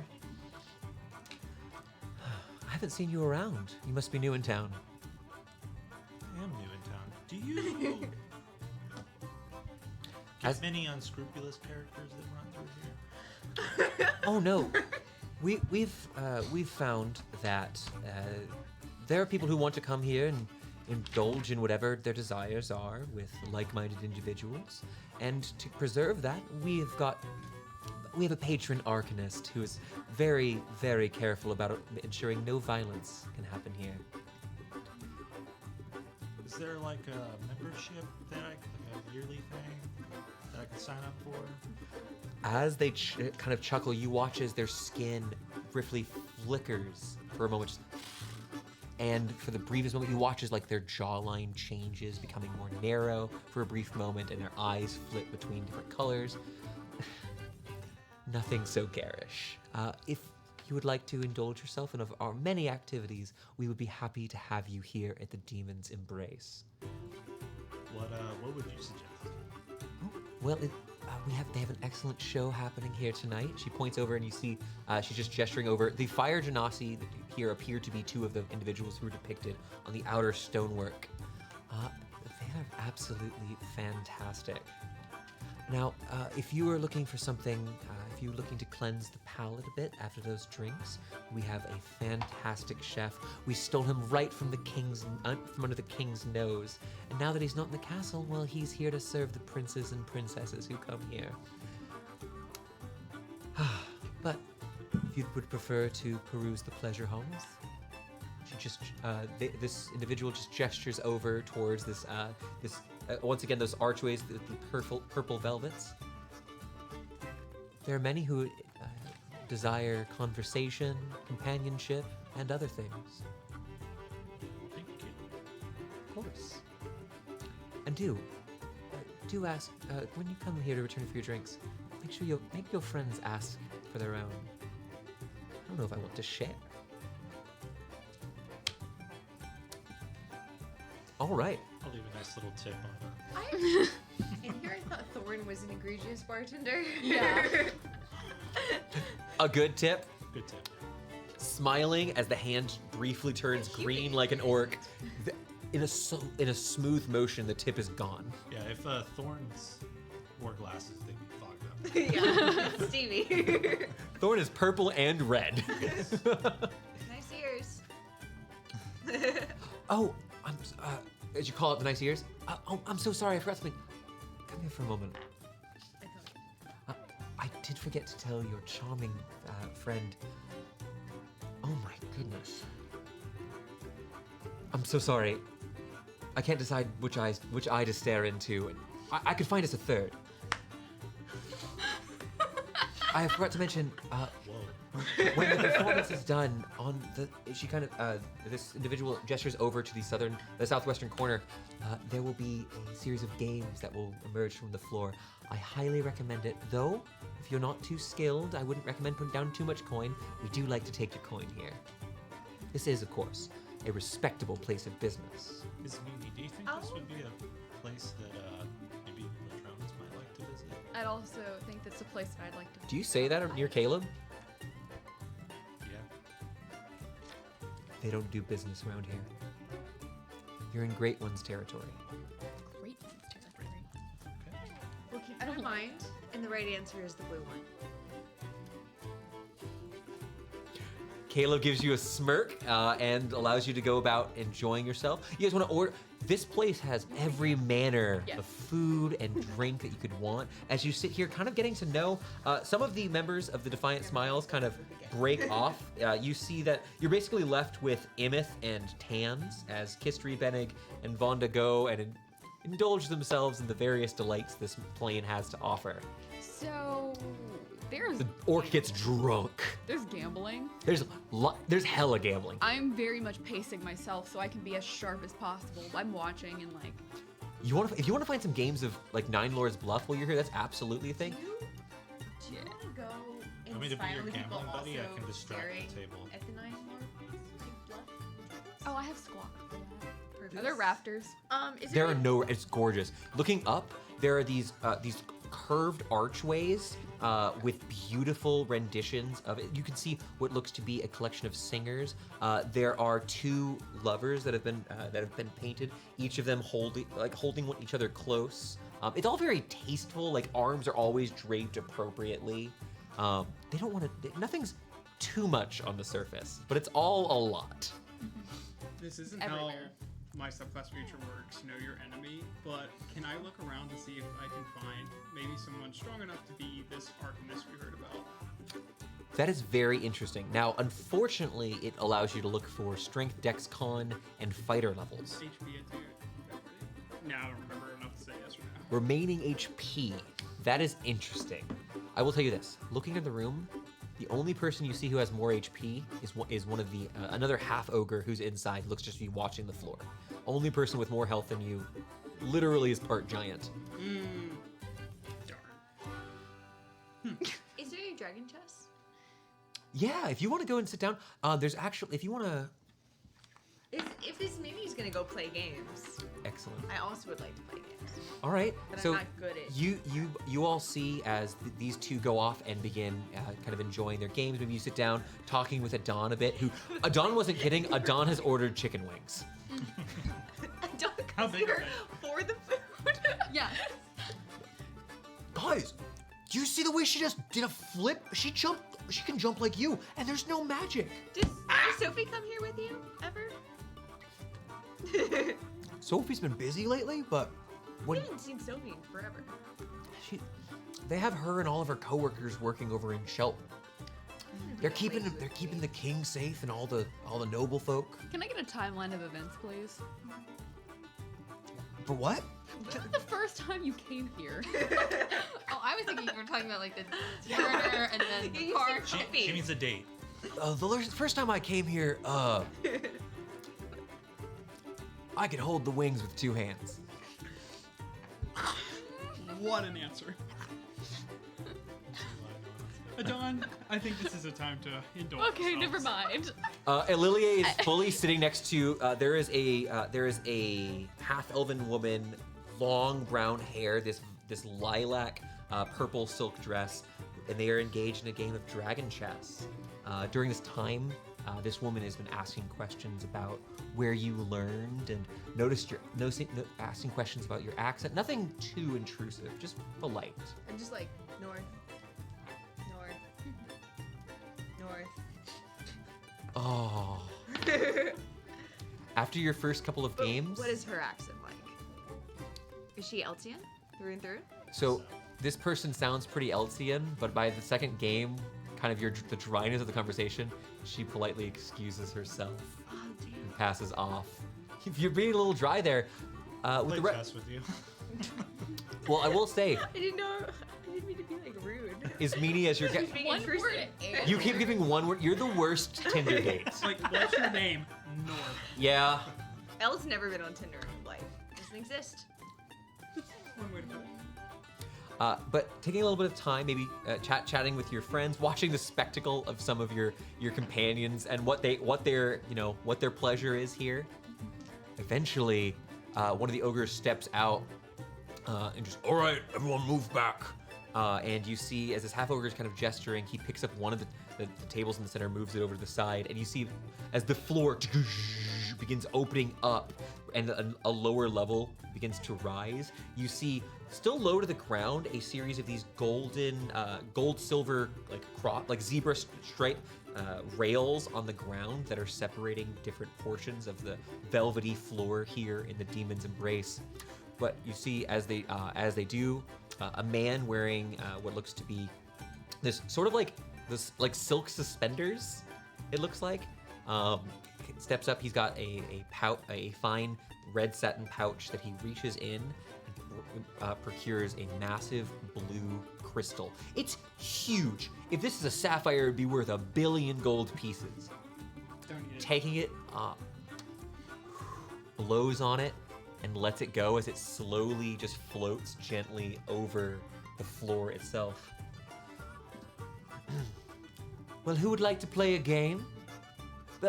Get a bit of coin, perhaps lose a little coin. See what the fates have in store. Oh, come out. Oh, come on, Heartbreakers is one of the most beloved games here at the Demon's Embrace. 10 gold down for our dwarf. Buying in for your lover. We admire a strong man. Please, fair dwarf, come join for the game. Oh yes, fair dwarf. I smack your ear. In fact, will you do us the honors of target. setting the board? He gestures over at the crystal and just instructs you to tap or strike it in any way. Okay. These aren't cards. Slapping it with my nose. Taking your chunk, you hit it. As you hit it, it begins spiraling through the air, occasionally falling closer to the ground and then bouncing once more, getting height. And as it does, the man now gestures to you. All right, 10 gold on the fair lady. Now, of course, you know in all is fair in love and war. How would you like to break the heart? To explain how this game works, there is now a crystal that has been set through this room. It can't hurt anyone. It's impossible for it to. Your job is to shatter it using any method you'd like. This is not Evo Ball. You may. It is not Evo Ball. You can use a spell on it. You can hit it with an object that is nearby in the room. And if you'd like to indulge some of your more violent urges, if you want to break a table leg off and use it like a baseball bat, all of this is encouraged. If you are able to shatter enough of the pieces that they fall to the ground, you'll double your bet. It's very simple. Therapy. My wand and cast mouse acid arrow on it. Ooh! All right, the way this works, so go ahead and roll to hit as you holding this up, kind of looking, making sure. He looks at you, gives you a little bit of a wink as you conjure this acid arrow, firing it across the room. 23 to hit. 23 to hit hits. So as the arrow strikes, it flies through the air, going further and further towards the wall. Roll the damage for it. And go ahead, because this actually takes a few seconds to fall. You can roll the first turn's damage as well for the acid arrow. You watch some of the people have gathered around. Dawn is so excited. He's sitting at the edge of the velvet area of the room where she's playing this game. Wing sauce. How many chicken wings are So 14 points of damage on the first. 14, okay. Let's see if you can do 6 more. 6. 6? Exactly. With 20 points of damage. Big money, an absolute jackpot. You watch as the crystal flies through the air, shattering, but the pieces have not hit the ground by the time they strike the edge of where the velvet carpet ends, and it almost as if there's an abjurative field, they strike against an invisible wall and shotgun blast, scattering wide across the carpet. An excellent play by the fair maiden with red hair. He hands out some your gold pieces. Actually, so it's 10. You because you hit the jackpot, you rolled 20 or more damage here. Go ahead and add 30 additional gold to your sheet. Nice. It's huge jackpot. You watch as other people are taking their turns here. People are going, and some of them ask for, like, they walk up to. Occasionally, one of you will be approached by someone who will just ask for you to blow on the stone for luck for their turn. Thorne feeling awkward. The person kind of leaves to the side, walking over to the next person in the bar. People are just enjoying themselves, having a good time here with the games. I'm going to When- try it. Oh my god. Has his meaning? Would you like a spicy or a non-spicy chicken wing? I will take whatever Adon suggests. Excellent. Make a con save. First roll of the night for me. I guess actually this is a wisdom saving throw. Okay, so good one. Wisdom save? Wisdom save. Oh my gosh. 22. Okay. You were able to resist this non-magical urge to devour a whole plate of these. They are decadent. You realize these are not chicken wings. These are duck wings. They're fatty, they're fried, and the sauce is to die for. I'm actually hungry. Oh, I know. Phil's like, I don't even eat meat. Yeah. Claw's the only one that's immune to this. I actually took a trait that gave me resistance to this. They are fantastic, but you do not feel the urge to spend 5 total gold on getting a shit ton of I these spent 5 wings. total gold on getting 15 of these things. You okay? Okay. Spending your time here. Minus 5 GP. Is there a menu? Yeah. Like, is there a menu here? Yeah. You want to ask for a menu? Because it's an ordeal. Yeah, what's the weirdest and or greasiest thing on the menu? It is brought out to you by this handsome fellow who's wearing a fine petticoat and a loincloth. You said what is the fanciest thing on the menu? Weirdest or greasiest? Oh, there is a live dire squid, which you are which they are able to serve. However, it is typically served for a party of 50. It is very expensive. How expensive? So do we have to fight dinner? How expensive? So looking at this, let me. Buy a bar. Buy a round. Do you? Would you buy You it could do if this. you It would be. wanted to? If you'd like to do this, I can tell you what happens. I'm buying it for the bar. Whoever wants them gets them. Okay. It will cost 600 gold pieces. I have more than that. Would you like to spend 600 gold pieces?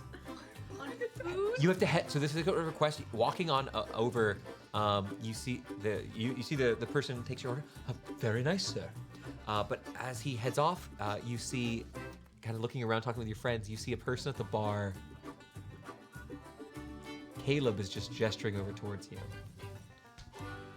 Let's go. They scare me. Okay. They're very nice. Nice people scare me. As you approach, Thorne, Caleb gives you a very, very grandiose bow. Now, I heard a little rumor that tall, and handsome just ordered a big fancy feast for the whole bar. Our guild is here. Why shouldn't I? Caleb taps the bar. Have a seat. Look. Beckons for you to sit on top of the bar. Caleb hooks their legs over as well and sits right next to you. Absolutely holding strong. No give. A good craftsman built this. But where you are, you see that some of the half ogres have come out and are like clearing what was previously the dance floor. You see that now that the Genasi have finished their dance.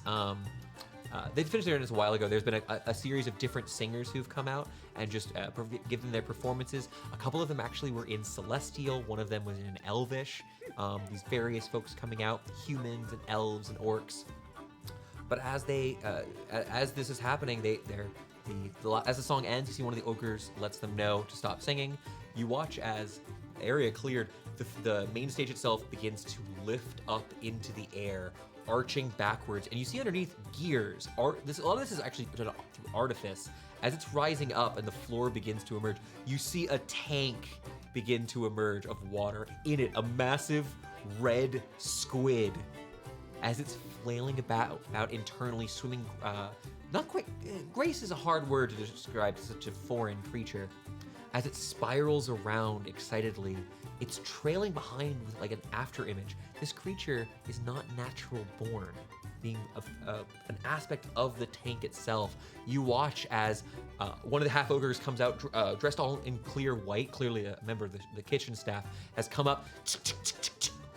Has these two big knives as he's clanking them together, and people begin forming around as the dire squid lays its tentacles out of the tank. As it does, you see near the end with the arms. Oh, it's a whole ordeal as they're lopping pieces off, as they're doing this, you see basins of this of material for frying parts of it. You see these hot griddles are brought out. I'm gonna do something you're gonna You see a collection of individuals who begin laying down on tables. Pieces of squid are being placed upon them. You've ordered. My God! What did I do? You see, at this point, Milton Brask saying no more words. All right, and leaves the bar. Sorry, boss. Okay, bye. I will dismiss you from the smiles, little Silas. Little. I was faithful. I was faithful. I was faithful, and leaves the bar. Well, if you must know, this is quite a night to celebrate. A friend of ours slayed something rather big the other day. Well, that I'm certain. Do you want to tell them? It was a team effort. But you. I find that most of the best things in life are team efforts. Can someone knock me out? The 9. Us. I've A noticed. glass of water? You look like you're ready to stumble and fall. Do you need someone to prop you up? Perhaps against a wall? Yeah, maybe. I don't know. Wait until you hear what he killed. My mother's Your mother's wife? That's fine. This is Caleb. So is Thorne's mother. Would you like? Oh, you're right. For those of you who are new, they have not gone to a strip club before. Fine. I regret everything that's ever happened in life. Try not to cry. Right. Yeah. Lean in. I got lucky. I killed a blue dragon. Wasn't it an adult? It was rather large. Would you tell me the story of how you did this? Oh, tell the whole bar. I stabbed it. How did you fight? Why would a dragon stand there and be stabbed? I've heard stories. We were in the air. You can fly? If I believe enough, yeah. There's a cape that helps him teleport too. It's crazy. Caleb is, as far as you can tell, genuinely amazed by some of the feats that as you begin telling them just some of the stories of your adventures here, spending your time at dawn, fully drunk, full of chicken and duck. Can I guess you could say the dragons were paid for tonight in a way. I suppose we shall say that. For anyone that asks. You've been playing poker this whole time.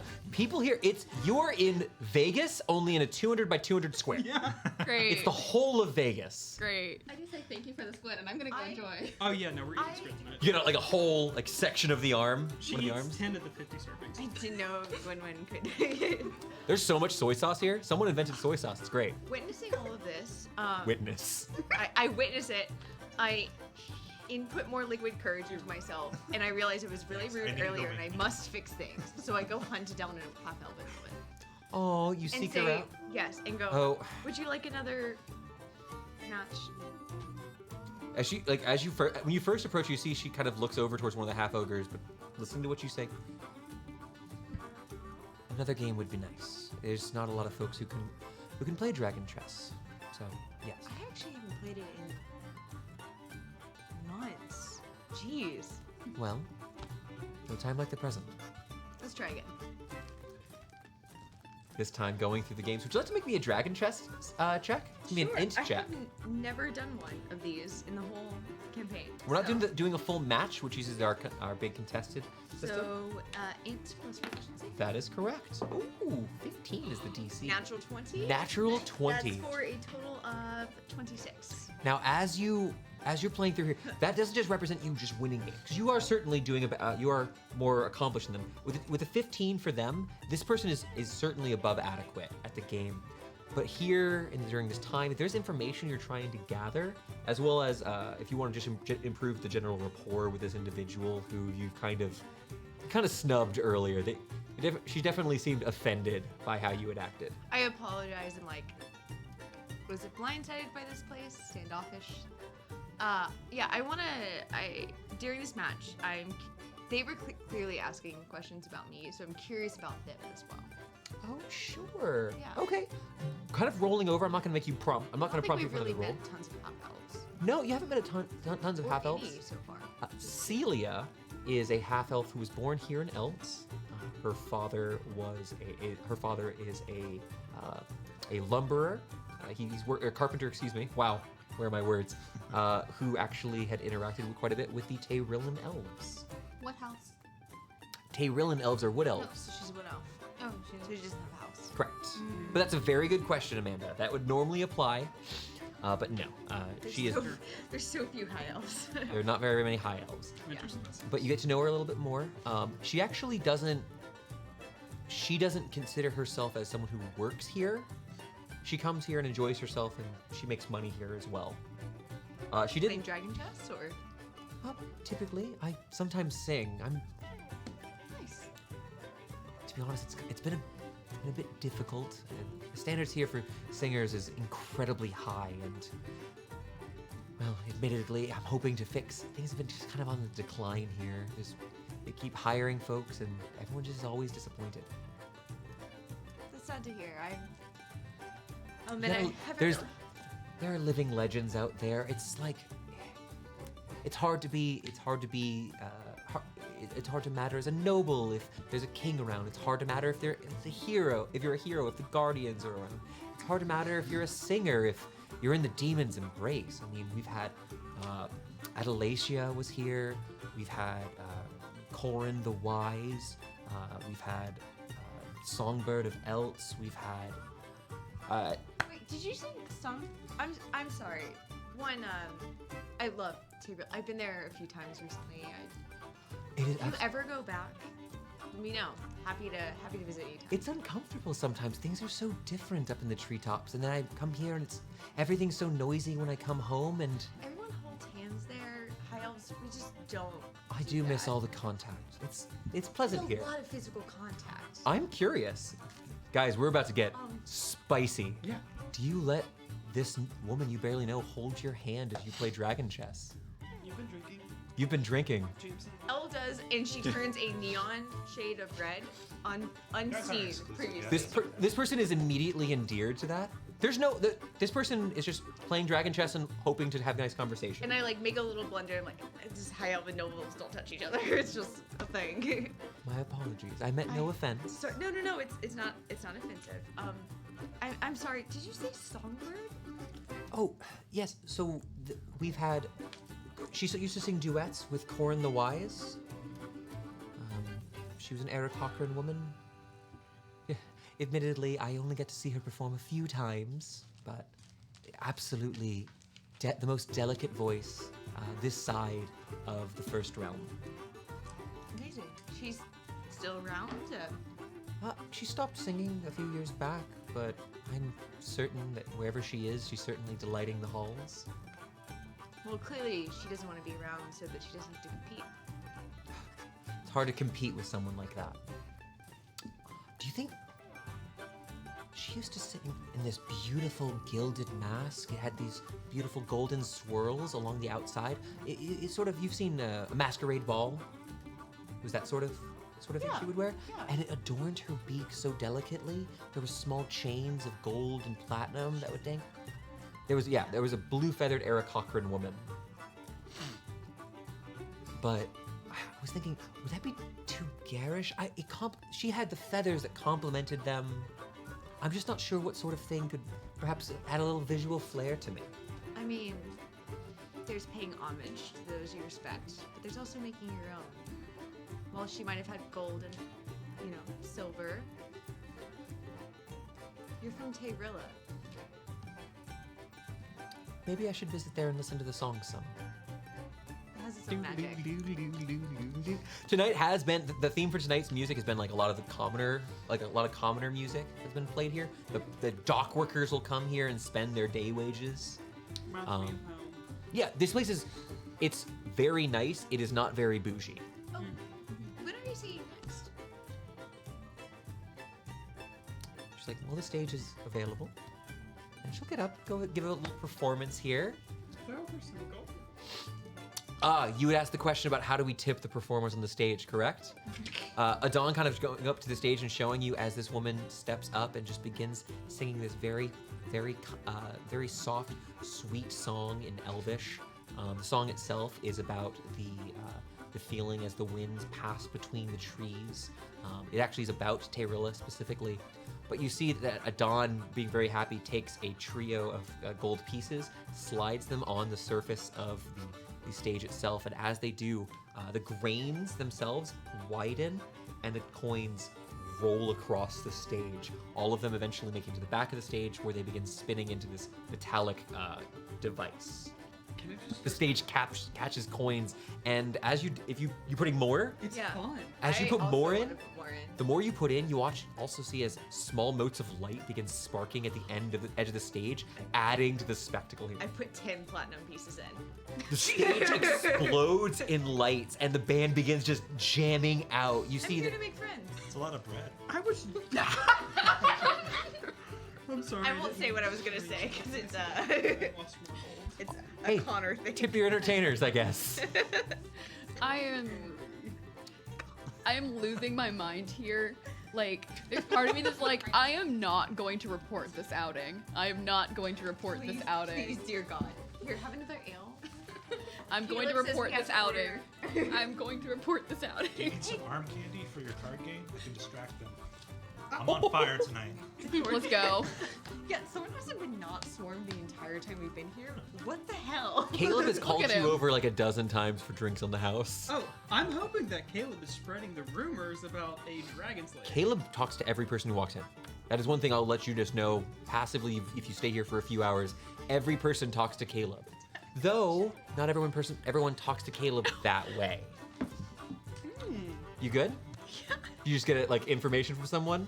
No. No, we're laughing at chat. We're enjoying chat. I want to look at chat. Hey, I can't make this roll for someone else, but did the name Corin the Wise, if any of us heard it, or if she tells us... If you'd like to make me a history check. I will say the DC of this is pretty high as if Can I you're not. help? Yeah, you can Or make a can I roll as roll? well. I will not allow a help action on this one. 19. 19 is actually not quite enough to do that here. I was planning on making it when like we were sobered up. And because we'll talk about this real quick, no, a 24 would not be sufficient. Someone should just start a rumor and be like, where's Corin the Wise? Just Coraline's new face. Oh, do you want to ask about Corn the Wise? While you're here? Yeah. During your time, you go ahead and make me, this is going to be a persuasion or investigation check. I'll allow any number of people to make this roll if you're asking about this individual. Can I ask Caleb about Corin the Wise? Sure. I'm not really good at investigation. You said persuasion as Or well? persuasion? Oh wait, I'm okay with persuasion. Sure. You guys have a goal here. And while you're all rolling that, I'd like to would one of you like to remind everyone why you care so much about what's going on? The first painting we found had the "Where is my songbird" written on it. It's the first time And- you've heard that phrase. Could be absolutely unrelated. I'm digging into the songbird. The And painter has been attacking songbirds. And Or artists. Oswald was the one who was murdered there. What is it for? So you're making an investigation or so an investigation or a persuasion check. I almost said diplomacy because we've been playing Pathfinder. Yeah, I saw that. All right. When I point to you, I'm going to be asking for you to say which person you're looking into and what your role was. Corin the Wise, I'm asking Caleb. I rolled a natural 20 for 20.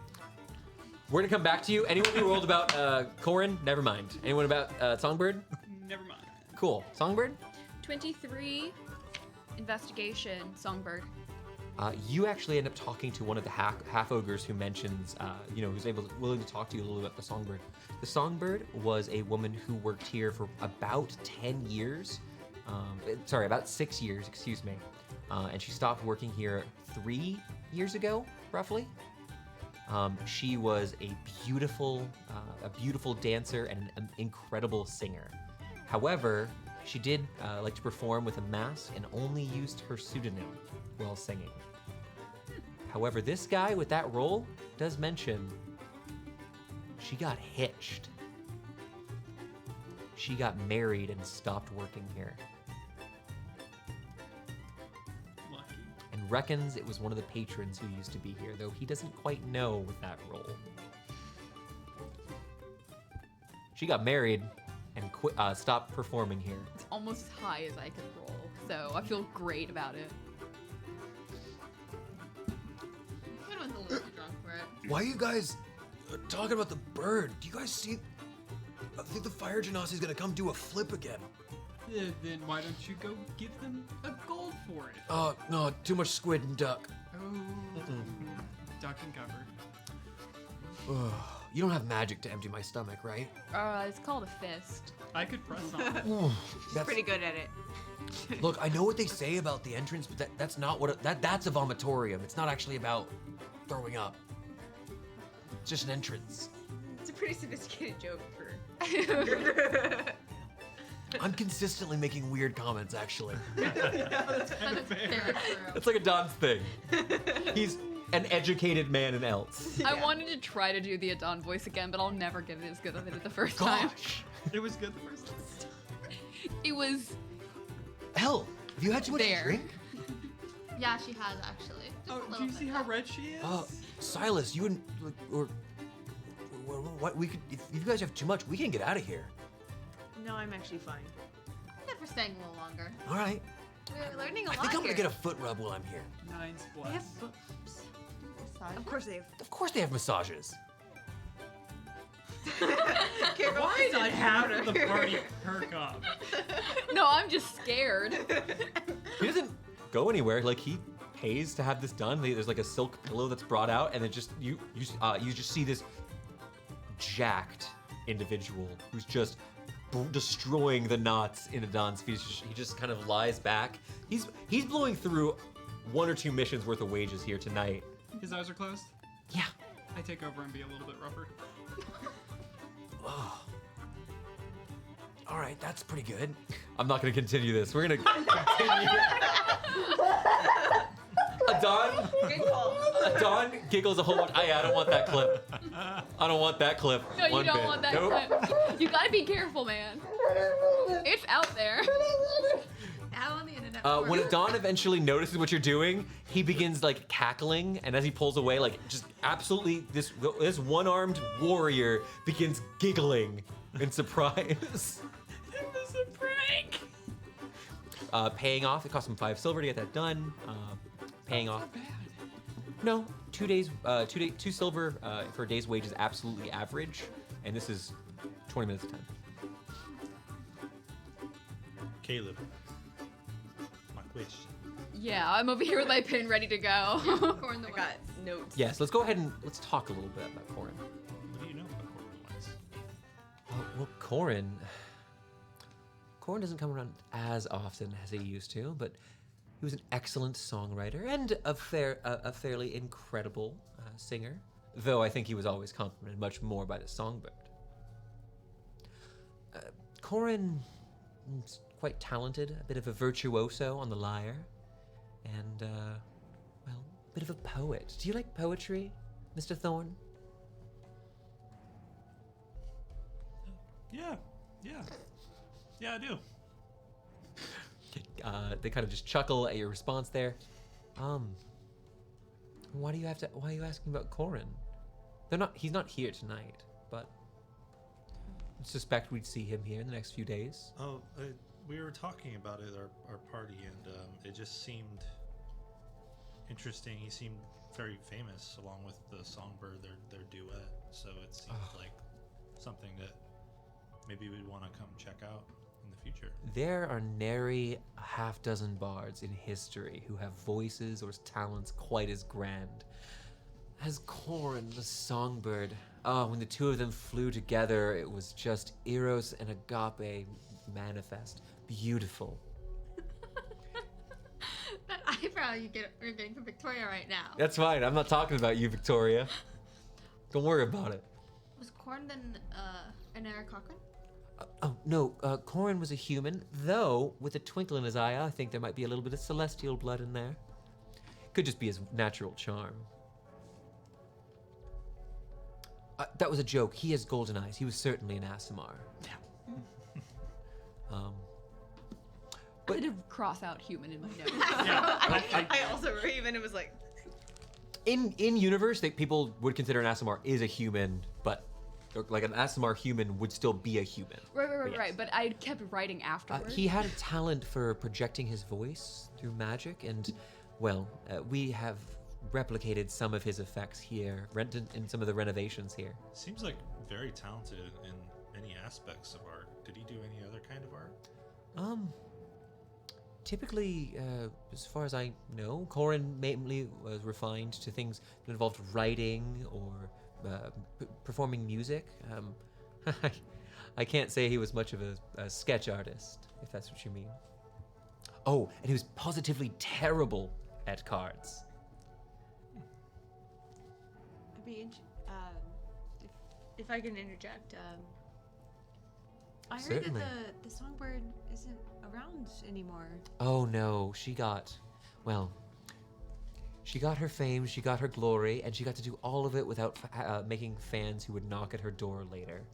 I don't know if she got married or if she decided to leave the city for greener pastures, but wherever she is, I'm sure she's having a much better time. I'm sure Corin misses his songbird then. Yes, but hey, there's a few. Celia could eventually become his new duet partner, though she has a ways to go. Don't think I missed you making moon eyes at one another. So how long have you worked here? I bet you've known everybody who's come through and worked here yourself. Oh, I know a face or two. A leg or two. But I've known quite a few people. I've worked here for just shy of 2 centuries. I find it easier to just count by the crowns. So this place has been here a while. I can't find his name. Can anybody find the name of the guy who worked at the prismatic prism in Ugarod. Ugarod? Why do you ask? Because I was curious if he ever worked here. Or came through. If you know every face who's come through.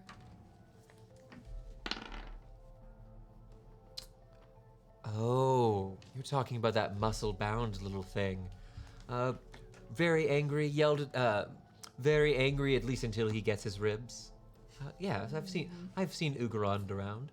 He's in the Borderlands now. Yeah, we had met him at some point, and we've heard little whisperings about the place before, so we were curious to... Oh, I did not expect him to be someone to kiss and tell, or advertise, of course. Well, you play enough cards with somebody. But sure, I've seen Ugarod plenty. Great. Not in a while, but at least a year and a half. I mean, we knew him through actually a friend of a friend. Yeah, but it wasn't anything big. We were just passing. Everyone who makes a decent bit of coin passes through here eventually, sweetie. Well, hopefully we'll be passing through again. You watch as Caleb rolls their shoulder for a brief moment. You see that the fine white shirt underneath their vest for a brief moment is displaced by some sort of point. Not a shoulder blade, but something pokes through the fabric briefly and then is returned to level. Caleb leans back onto the bar. Great. How about another round for the group? Of course. Reaching under, begin making some more drinks. And I have to ask if you're doing anything else during your time here in the Demon's Embrace. Like off to the side. Do you want to ask him if Oswald Mike. came through? Do you want to ask him if Oswald came Well, through? we figured out that it wasn't Oswald wasn't the target. He was just Ugarod was the target. Yeah. Bystander. He was the bystander, so he got killed. true. Bisected. So, If you mention Oswald, Caleb... yeah, no, we don't. Okay, never mind. It'd probably be too suspicious to mention the other Right. architect and The- stuff. If we mention I would say the lady who died. So So I mean, you starts can if you drunkenly want crying to. on If the you want table. to. Oh, I haven't been drinking tonight. I've been saying a prayer every 5 minutes. I finally We'll- remembered my mother. we'll- Hey, mention- there are people doing the Silas on the dance floor. I was doing gonna ask if squats. People are doing squats. People We'll are doing squats join and them. kicking their legs out. We will mention Oswald. Describing Oswald, you get a general. if I've seen this person, probably wasn't a regular. Sorry. Great. I can't say for sure. He had a family. It's okay. Is Brask As a married? family. Hey, Adon, is Brask married? Yeah. Although he doesn't talk about the Mrs. or Mr.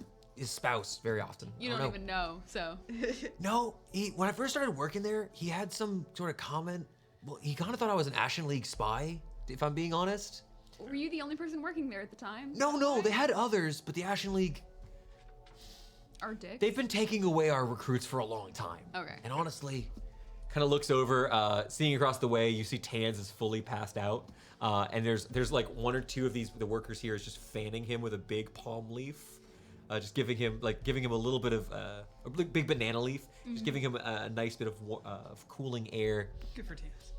Someone's like made sure he's not gonna get sick, but they're just taking care of him. Honestly, I figure we'll probably lose about half of them within the month to the Ashen League if things don't change. But with all of them out of the West End and over in Shell, should be pretty fine. All of The the Ashen Ashley? Yeah, they got a big contract with the king. Not good. They didn't ask us. Rude. No. Well, we weren't here.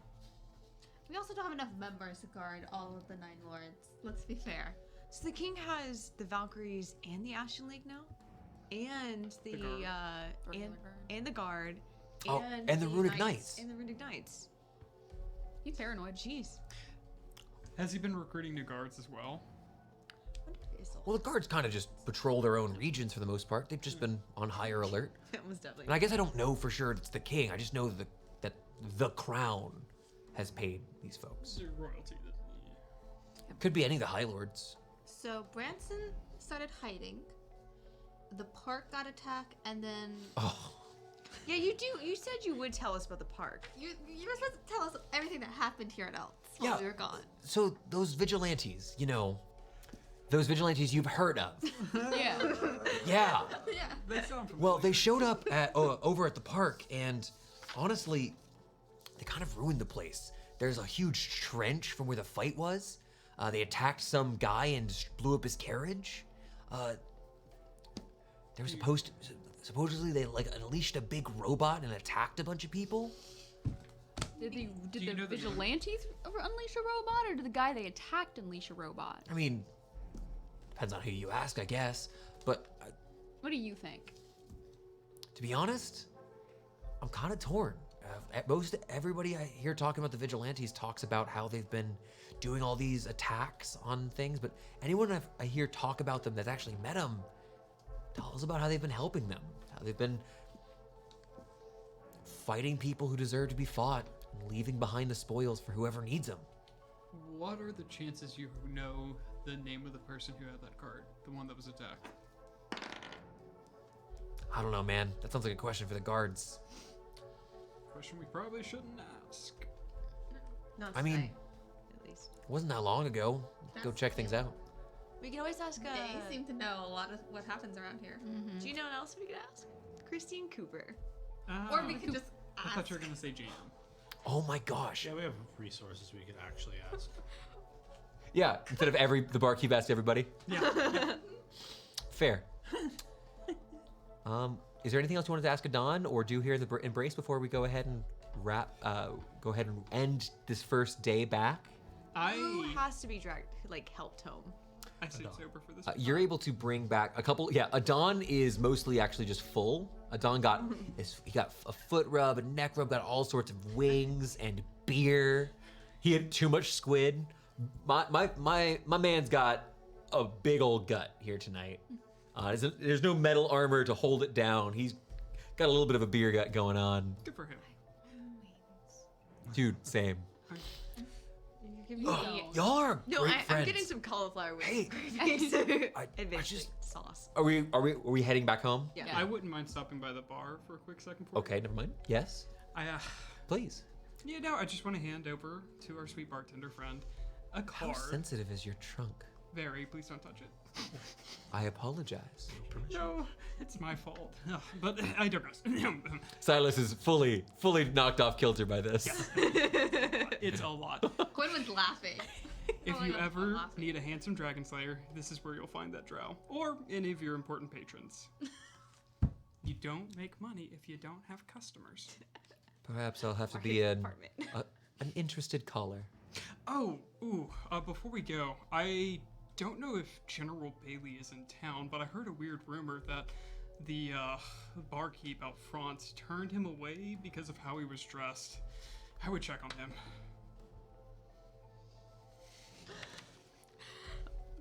Bouncers? Make a Jake. deception check. You better hope you have a bicycle. Ooh. I don't have bicycle deception. 14. Oh, I only had a 10. Kind of looking at you as you're speaking this, I only heard the rumor in the line. there's a bit of confusion on their face for a little bit.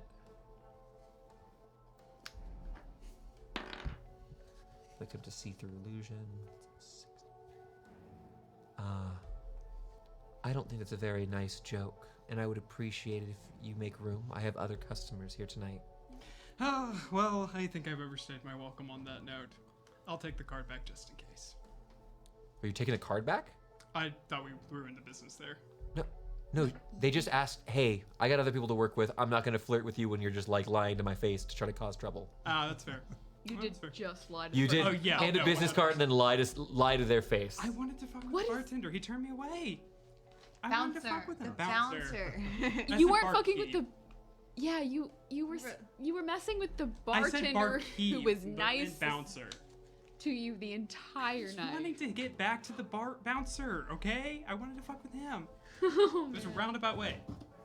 No! I wanted to fuck with the bouncer. I feel like Jake has gotten that book so Yes, Yeah. I have. Especially book lately. so many You times. don't You're know looking at me like it's my fault.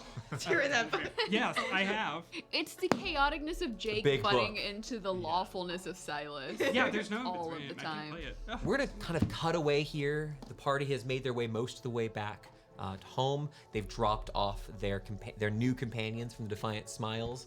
Adon asking, because he's been staying. Adon asking for you to kind of bring him the last little distance here to actually the Relemnon house. I hired a babysitter, but Sophia's kind of busy lately, so I've been kind of staying here and watching the kid. So he asked for your help. I'm really sorry I wasn't there for the dragon, guys. It's I okay. would have helped. We weren't expecting it. We would have wanted you to be there anyway. Yeah, if we knew there was a dragon, like, Oh, that sounds terrifying. no. I just so want to help fun. you guys if you're ever in danger. And also, it would be nice to have someone there when we're all yelling at each other on the mountainside. Yeah, we always have a mediator. Yeah. With that, you bring him over to Sophia's place, his dear friend, and also the sister of a small boy who Miles, who Adon has been watching while Sophia's working her job for the military. With Adon and the rest of the Smiles safely at home, you make your way back to your warehouse. Yosef, kind of nodding off partially as you guys get there. Oh, all right, come on in. He unlocks the door, lets you guys back into the complex, closes it.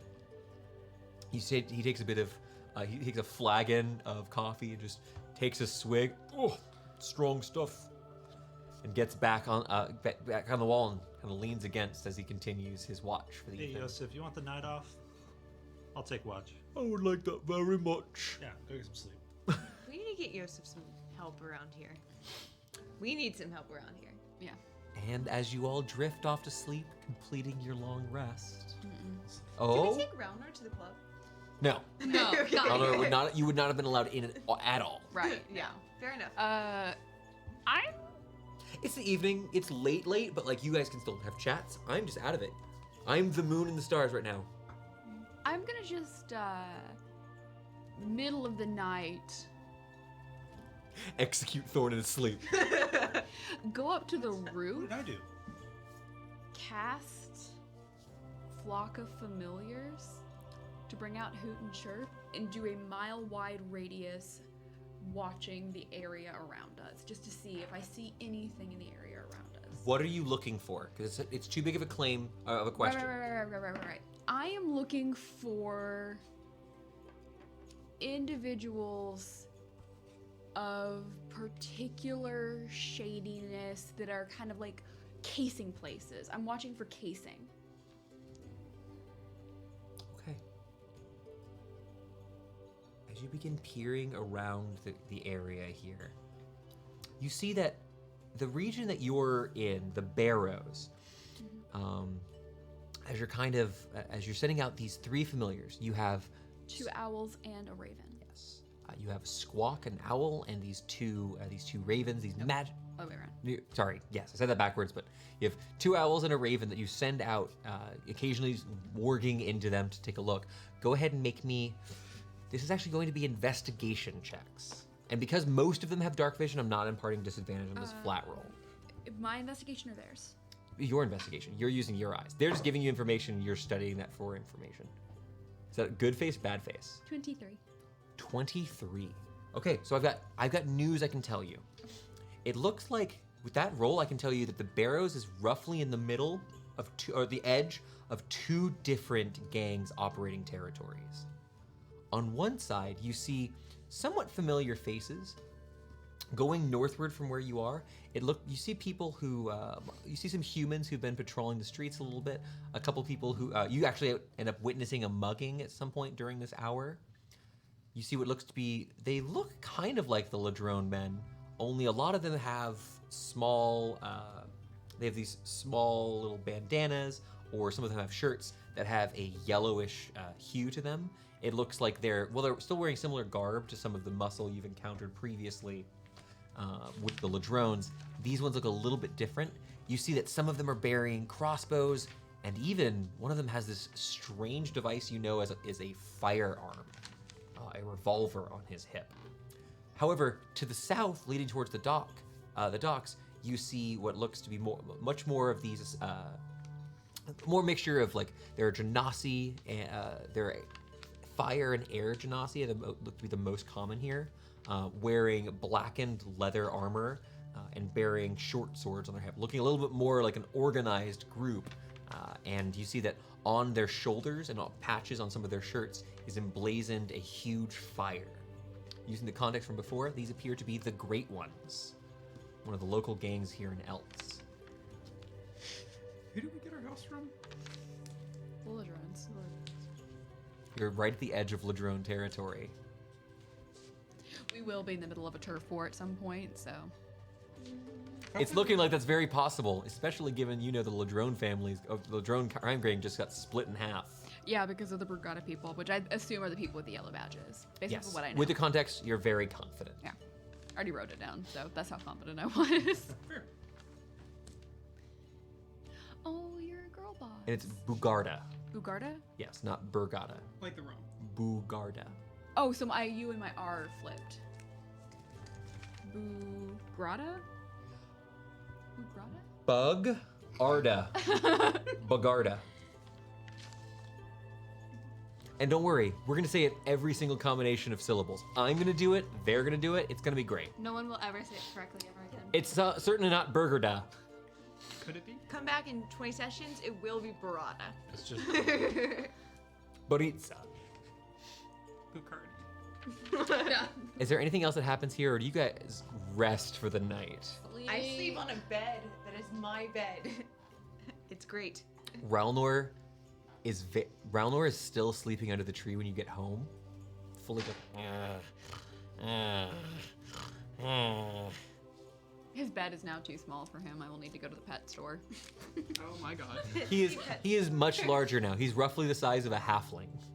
I will need to get him an actual bed. Like on the 4-post bed. Oh, give him a room. He'll ruin it. It's his to ruin. instead of your. He has not damaged the tree in any way. Great. Yeah. Yet. You're stressing me out about this The fantasy evening trip. passes by and your sleeps are undisturbed as you awake to a fresh morning here in Eltz for the first time. Your wounds healed by the healer of the Murloc Mountains. Your time spent here your time in this first day was safe and secure. The city is your oyster, is something that weird people say. What would you like to do here today? I think poor Yosef was about to pass out last night. Yeah, we'll need to get help for Yosef, but Oh, you don't have to worry too much about me, ma'am. I don't need that much sleep. Don't you have family or friends that are maybe looking for a job, though?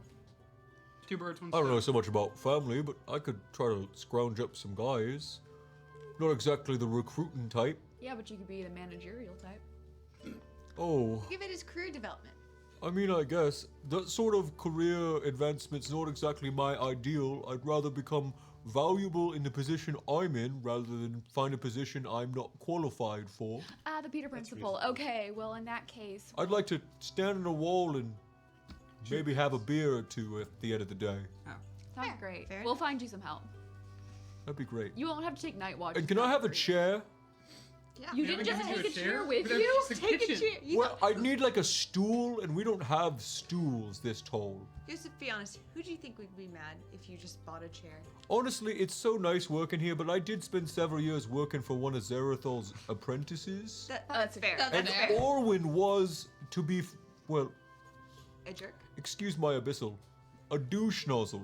No, that's about right. What's that translate to? I don't like that the French are demons now, apparently. You have to censor that word. So, are we going shopping then for a stool and a bed for Raunor this morning? No, we're not going shopping yet. Ralnor can rough it for a few nights. So you've got several options ahead of you. You guys have think places in the town you can go explore. Show of hands. After our interaction with, bartender and the Caleb? Oh, you had interactions at the Embrace? Oh, Thorne and Caleb got along Anyways, pretty Demon's well. Embrace. What do you guys think? Do you have any theories on this killer? If Corin is not the killer, Corin knows who the killer is. I don't think so. Orin was the Here's the killer. only thing that bothers me. I thought Caleb was nice and genuinely helpful, but Caleb is also someone who can clearly change their form very easily. Yeah. And we know that's a Caleb's distinguishing. on the suspect list. Yeah. Yeah, for sure. Yeah, that's. A suspect. We have two. We have a suspect list. Who's the second suspect? Corin. Corin Corin Corin and and Caleb. Caleb. and Caleb. Corin is a bard, probably a bard with no magic to be able He to like disguise self. enchanting Disguise. Also- And they both start with C, and you can't trust anyone whose name starts with, you know what, never mind. Hi, Chloe. magic. Hey. So I don't count. You don't count. You don't count. So, case. So definitely Corin could do it because Corin is a bard, is what we're saying. Mm-hmm. But okay, And Corin's a talented bard who definitely has magic abilities. I think Correct. Corin would have motive. right, if you were working with somebody for 6 years and then they just quit their job and maybe you were also interested in them but they went and they got married to somebody who wasn't you, would you get to Yeah. the point where you Or serial maybe kill? now you're not maybe making the same amount of money that you were because So it you're was not as pretty overseeing. clear. Oh yeah, about- it was very clear that the Demon's Embrace, which is still awesome, like it's still the best bar. It isn't. Sorry, no offense to the Duelist. It's a different place, but it's definitely they're missing one of their star headliners now, Yeah. and it's been that way for a couple of years. Gotcha. Maybe Iris's theories will line up with ours. Because Iris was Right, you're gonna was have- researching. Right. Iris was looking at the paintings. We know the Vigilantes have a bunch of paintings. However, here's the problem with Corin. What Caleb said, unless Caleb was covering, we didn't do a sense motive check. Insight. Insight check. Bless.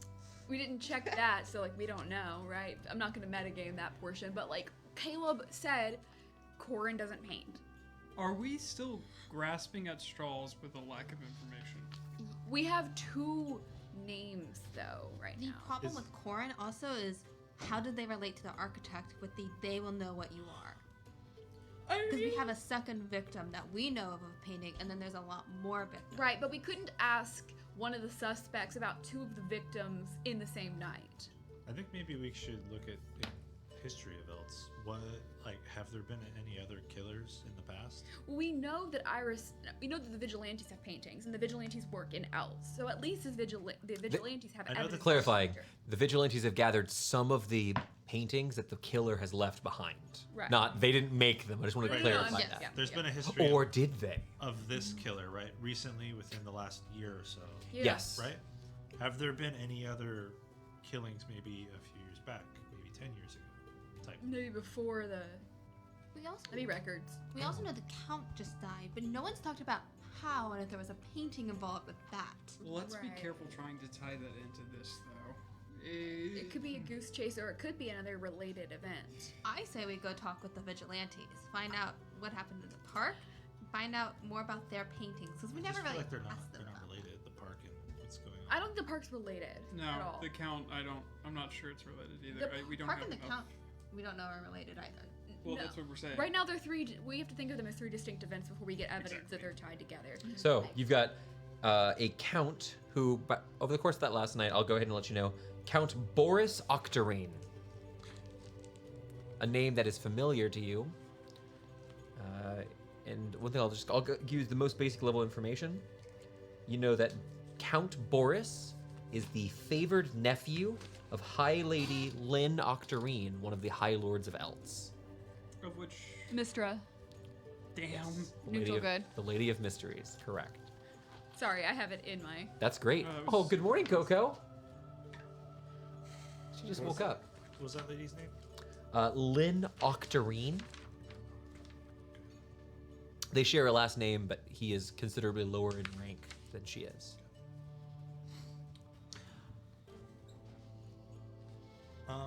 Is there any kind of, after working with a guild, like a ledger that we've seen Brask keep up with, such as documentation of the members, things like that?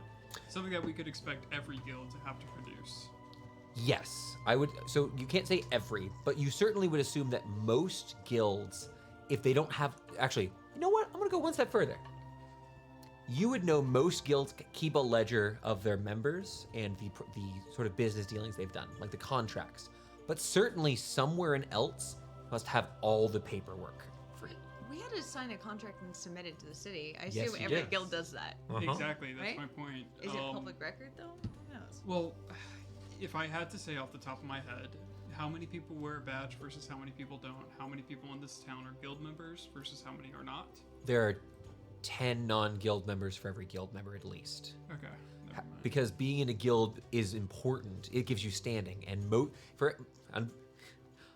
this is a remember fantasy. We often depict things that are not great. This sort of society that you're seeing here it fundamentally requires people to be like in a less favorable economic position for others to be in a greater one. Fair. So there's lots of these people who are just working for the guilds but are not guild members, and they make much less. And Clella wants to riot. Well, my ask is there a list of guilds, such as maybe an art guild or a minstrel guild, X, Y, and Z? Iris Perkin, like, to reiterate, like, I feel like we should go visit Iris. We know she's an accomplished painter, had connections with the art community of Eltz, was researching and well informed on the issue. She might be the best bet to ask questions like that. We can't get to her. Yeah, but we have to get to Shelts. Yes, so getting to Shelt or getting to Iris both have difficulties in terms of, cool, how will you procure that? You know that in the next couple of days you would expect for Brask to give you silver badges, which will make that easier. That doesn't mean you couldn't try to find a resolution today, though. I mean, also, technically, before we left on our trip, I agreed to do a fight in Shelt. That's true. Could try to take him up on the offer. See, that gets us in. Yes, as a quick reminder, though, how that would work is you would be going to the duelist to schedule a fight. Yeah. That would be scheduling a fight. Yeah. So either way, that would be a couple of days, but if you'd like to go about that sort of thing, That's that the is an only option. way That's I a good personally have. plan B if we can't come up with something. Yeah. I think we should start. Wait, your I alchemist can- friend. Give me a day. I can cast sending and ask Iris to meet us tomorrow. I think we should start with. Yeah, let's do that. maybe- Instead of going to Shelt, we can get Iris to come to us. I think that would be easier. I think we should look into history, see if there's any previous killings from a few years ago, maybe. And Because that would give us an idea of probably how old or how long this has been going on. yeah, if we could get to a library that's somewhere we can access, great. If we get our silver badges today or sometime in the future, we should be okay. And maybe our But- new friend from Southminster can help us. Right. You actually know several people in Southminster. Right. Yes. True. The university on the university. coast. Oh no, she's so cute. We Yes now and know no, yes, three she's so professors cute. there. I get a bonus to charisma while I'm holding We her. literally rescued him. I'm sure he would write us like a letter of recommendation or something. I have an to, like, invitation from one of the architects and the alchemist. Yes, to the go. architect said sometime between 3 days to a week he'll be reaching out because he would love to give you a tour of the campus. He also mentioned giving you access to the local library if you'd like that. But the vigilantes have paintings. We could at least ask if they could, like, we could put a candle in the window again. Instead of Okay, I'm gonna go grasping- light a candle. I was Lighting a gonna say, candle that remind me this evening. Cool? Now, also, before we Please use just the trapdoor. kind of guess at where the painter will be next, why don't we try to pull him out? We talked about this a while ago. Maybe bait. Right. What if but- we talk to Christine Cooper about releasing a story? Something about the painter himself. Could you? No, I think the what you guards are should. close. I think you should just have a small call about, like, post some of your artworks, maybe. Well, this is my idea. If post through Christine information about the painter, something that you would only know if you were close to getting to him. Try to make him feel like he's trapped. See if he won't act a little bit more rashly. No, but do we want to scare the populace about a serial killer who they don't know about? No. Write it from the guard's perspective. We're close. We're catching him. No, But they don't even already know that there's a They don't even know that the general population does not know that there is a serial killer on the loose. If we ask for a story to be published about a serial killer, we will panic the public. Do we want to try to locate where Corin is? Yeah, because worst case scenario, we break a few kneecaps and figure out if he knows anything. I mean, we know he's still Usually start with around. fingers. Right. He They goes said to a few Demon's Brace days. periodically. Yeah, so we could just keep checking periodically. When at was the Demon's last time they Brace. saw him, though? A couple days, right? He comes in every once in a while. Yeah, works like semi-regular. Yeah. I mean, we have options. The people who work Vigilantes there aren't tonight. forced to stay there anyway. Right. The vigilantes tonight, we could go by Christine Cooper to get caught up on the identity of the man in the carriage that the vigilantes attacked. Great. We could also just ask the vigilantes when they come by. Yeah. We could ask her if she has any insight. She writes for a rag. She has been for a few years. She probably is. Yeah, you know where Super caught up with the gossip. moonlight message is over in the arches, which is not very far. Right. It's I taking do- about a half an hour of your day to get We there. didn't talk about this last night, so I didn't prep sending. Fair. But I have sending. You guys aren't in. you just have sending. Do you want to send to Don't Iris? you? You just have sending? Yeah, it's part I of feel my- like I should know It's this. my sorcerer. Oh, from. Albert Mind. So you can Can just. you cast sending? No, I can't. And Me I know you neither. I can't. can't even cast that level spell. I can't even What would cast you like me to spells. say? Sending two? 3. Sending starts. Three? Okay. Yeah. It'll be a while for you two. So here's the thing. Ruminating in the Who corner. do we want to reach out to first? Iris. I think you might forget how many spell slots he has too. I have Third level. 2 third Third level level spell slots. And can't you make more? I can make 1 more. Okay. Well, let's reach You out can to. burn all your warlock spell slots. Share Yeah, the wealth. that's not enough to get me the sorcery points. Is that enough not enough for This one is second? 5 sorcery points for a Perfect. third level spell. So I have 3 third level spells that I can use. Okay. Then let's reach out to Iris Okay. and say, "Hey, we're back in town. We want to know if you have any more information about the painting we gave you." That's about 20 words. Send it off. Yeah. You may respond to this message. So your specific was, can you repeat? Because I needed the actual wording. My apologies. We're back in town and want to know if you have information about the painting we gave you.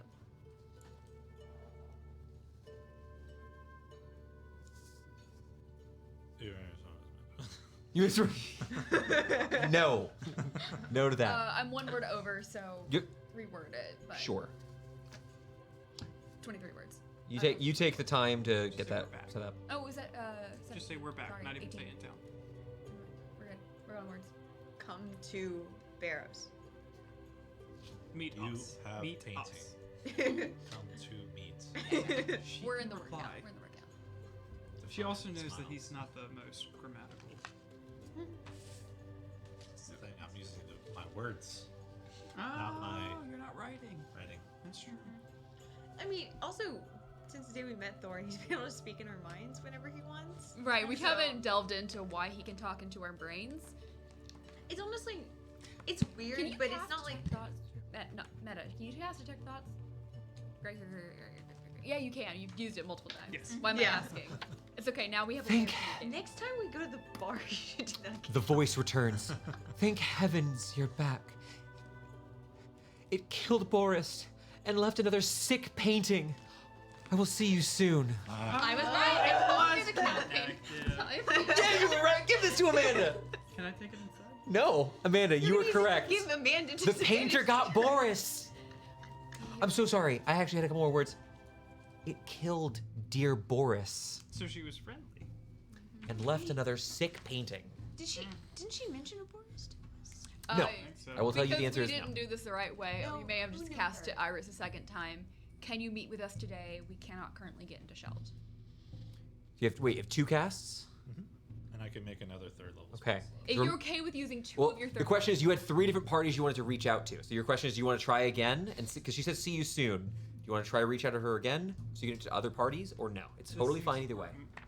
Who else are we reaching out to? Who else would we need to? We can walk to Christine Cooper with our legs. And we, We lit a can candle light a candle. for. We can light a candle. Vigilantes. for And we'll vigilantes. see this. Is Yeah. there someone we're forgetting? You could tell Jam you're back in town.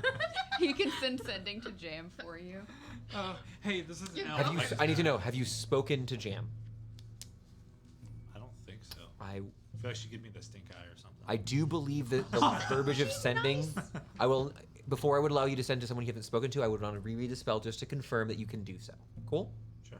So if you do want to try to do that, we'll pull the spell text. Otherwise, we'll hold for now. You don't have to reach out to Jam. I'll swing by the duelist. If she's not there, she's not gonna show up. That's fair. I will. Are by you the using a duelist. second spell slot on our dear Iris? I think so. Yeah, let's Do talk with Iris. Do you say meet with you? Like, do you want? Do you want to give you can give a clear landmark if you'd like. Yeah, like where Our do you want house? to meet? Give her her address. Or Give her our address. You think she's gonna come down here? 6318 Okay, fine. Tell her to go to the Defiant Huckleberry Smiles. Road. We'll meet at the Defiant Smiles. So at least like. That's public. Sure. There's also you could all. Would you like to give me a quick intelligence check? 21. Cool. Yeah. If you'd like to have her meet you at one of the docks anywhere on the eastern side of the Tinto Bay, or if you want to have her meet at the Defiant Smiles or at your home, those are all reasonable. Okay. Why don't we You've pick her spoken up with off the Iris. Our house. Okay. Or we could pick her up off We'll the pick her road, up. be safe. We'll pick her up and we'll walk her. Okay. We could swing by the duelist. You set up. You think of one of the nicer docks that is over near Little Barbada, so you can take a nice, clear, large path, making your way there. What is the exact what is the exact context of your sending? Where? With that 21, you're able to locate, isolate a specific place, Okay. make the request. Dictating what Thorne says. Lauren's just Thorne like, what suggested do you it. want me to say? Yeah. Yeah, okay. Yeah, I'll explain the dock that we want to meet her at if she could meet today. I will come. I will be wearing a green hood. Great. Look for the Loxodon. We won't. We shouldn't all probably go. Do you think? Or should we all? I think go? we could a probably portion send of a us. few of us over there, and then we could wait here for whatever we need to do. Do you need to or let your go uncle somewhere. know that you're back in town? I'll use my third level spell. You'll go ahead over there while someone else is picking up Yeah. people. You go on one trip and you're allergic to using your legs. All right. In that case, I'm gonna. Who would like to? Is anyone going with Connor? To pick up Thorne? Iris. To go say hi to Rickard. You're going to Rickard. Yeah, I'm gonna go visit. Can I come? Yeah. Okay. I'll Two of go you are to the going. dock. The rest of you are going to the dock. Perfect. We're gonna go. Evens, odds. Odds win. We're gonna go to see Iris first. You head up towards. Little Barbada, this smaller section just along the Tincto Bay, filled with all sorts of dragonborn. There are also kobolds openly walking through the streets, though the kobolds here less militaristic than what you saw back in the mountains, and instead wear fine silken shirts and are often trying to sell things to folks here on the streets as they. Excuse me, you would perfume. Mall kiosk. Love. Mall kiosks. It is truly dreadful. At one point, you watched one of them standing on top of another's shoulders, wearing a huge trench coat. Look at how tall this coat makes us look. How good is the perfume? Over smell, here, though? squared It's up. bad. They're selling junk. It feels like Gwen, eye burn. You've never had a chance to smell better. No. Burn the best oil at both ends. Snake oil. Yeah. Dreadful. I'm sorry. That's like layered bad. Wow, yeah.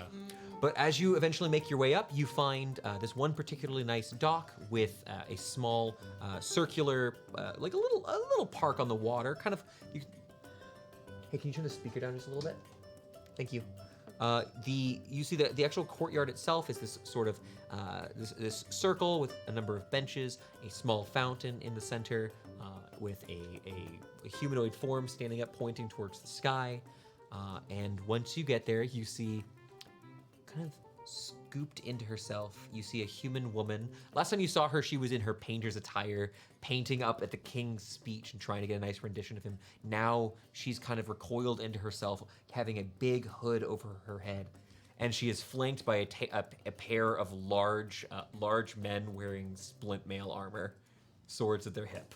Was Irish royalty? She's rich. Iris Perkins is a noblewoman. And rich. There you go. Yes, she is in charge of the King's Prism, which is one of the main guilds that is the guild that produces prismatic ink. So she's like incredibly wealthy. You have like Good for her. a pretty lofty friend. Well, you came up to her and said, "We know who's killing people." And she's like, "But they're my friends." Like that was the interaction you Yeah. had with her, And which then is we like also protected her from being getting kidnapped. murder napped. Turns Yeah. out that was you that was the target, though. I didn't get murder napped, just napped. She actually doesn't notice for a while, and genuinely, but it's until she sees Silas. All right, come on then. Hello again. Let us. You said we're going somewhere else. Going back to our house. It's safe. All right then. Come on, men. And she just turns, and you see these two. They're human. I would have suggested bigger. that she bring them with her if she can. You said don't. Do. Oh yeah, she said come on. I mean then. the paintings. I didn't ask her to bring the paintings. I realize now. She didn't bring. She doesn't own the painting. Okay, she doesn't have. She has our painting. Yes. She has your painting still. Great. Do you She could have she'll have a tube over here, but she looks visibly sickened carrying it. Yeah. I'll As take the- the from her. This is a wisdom saving throw.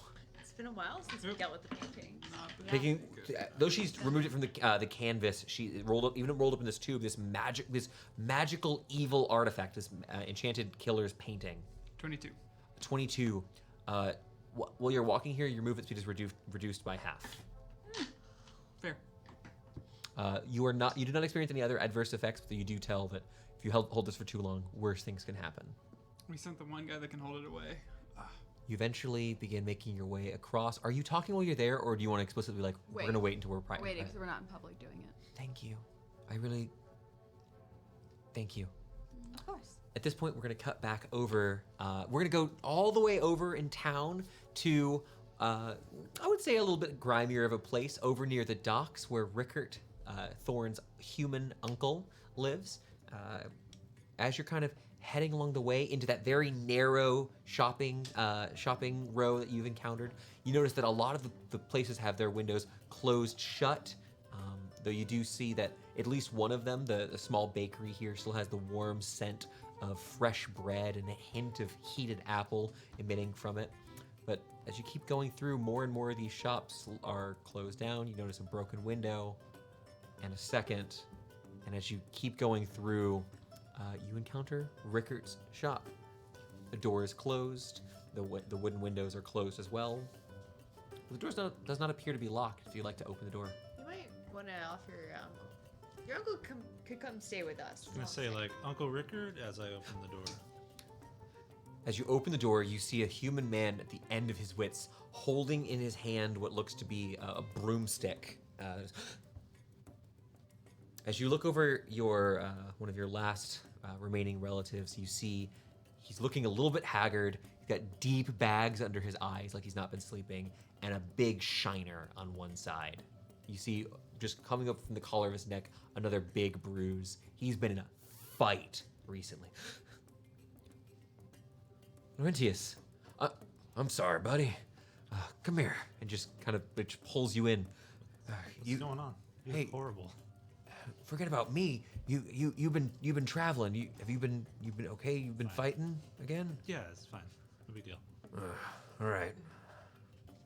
I'm sorry about the mess of things. And you see, he charts like he takes back up the broom, realizing it's still broken, and just kind of using his feet starts shoving some stuff out to the side. The shop itself, as a reminder, is about a 10 by 10 foot area. It is for the main area. There's also a little bar and a place for him to sit behind it, but it's very small. This little shop space. What's going on? What happened?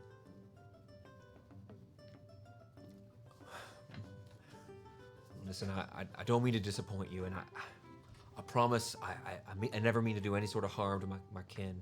You did me a great service, helping me with my debt, but according to some of the new folks, it's been reallocated, and my payments to the Ladrones are null and void. Is this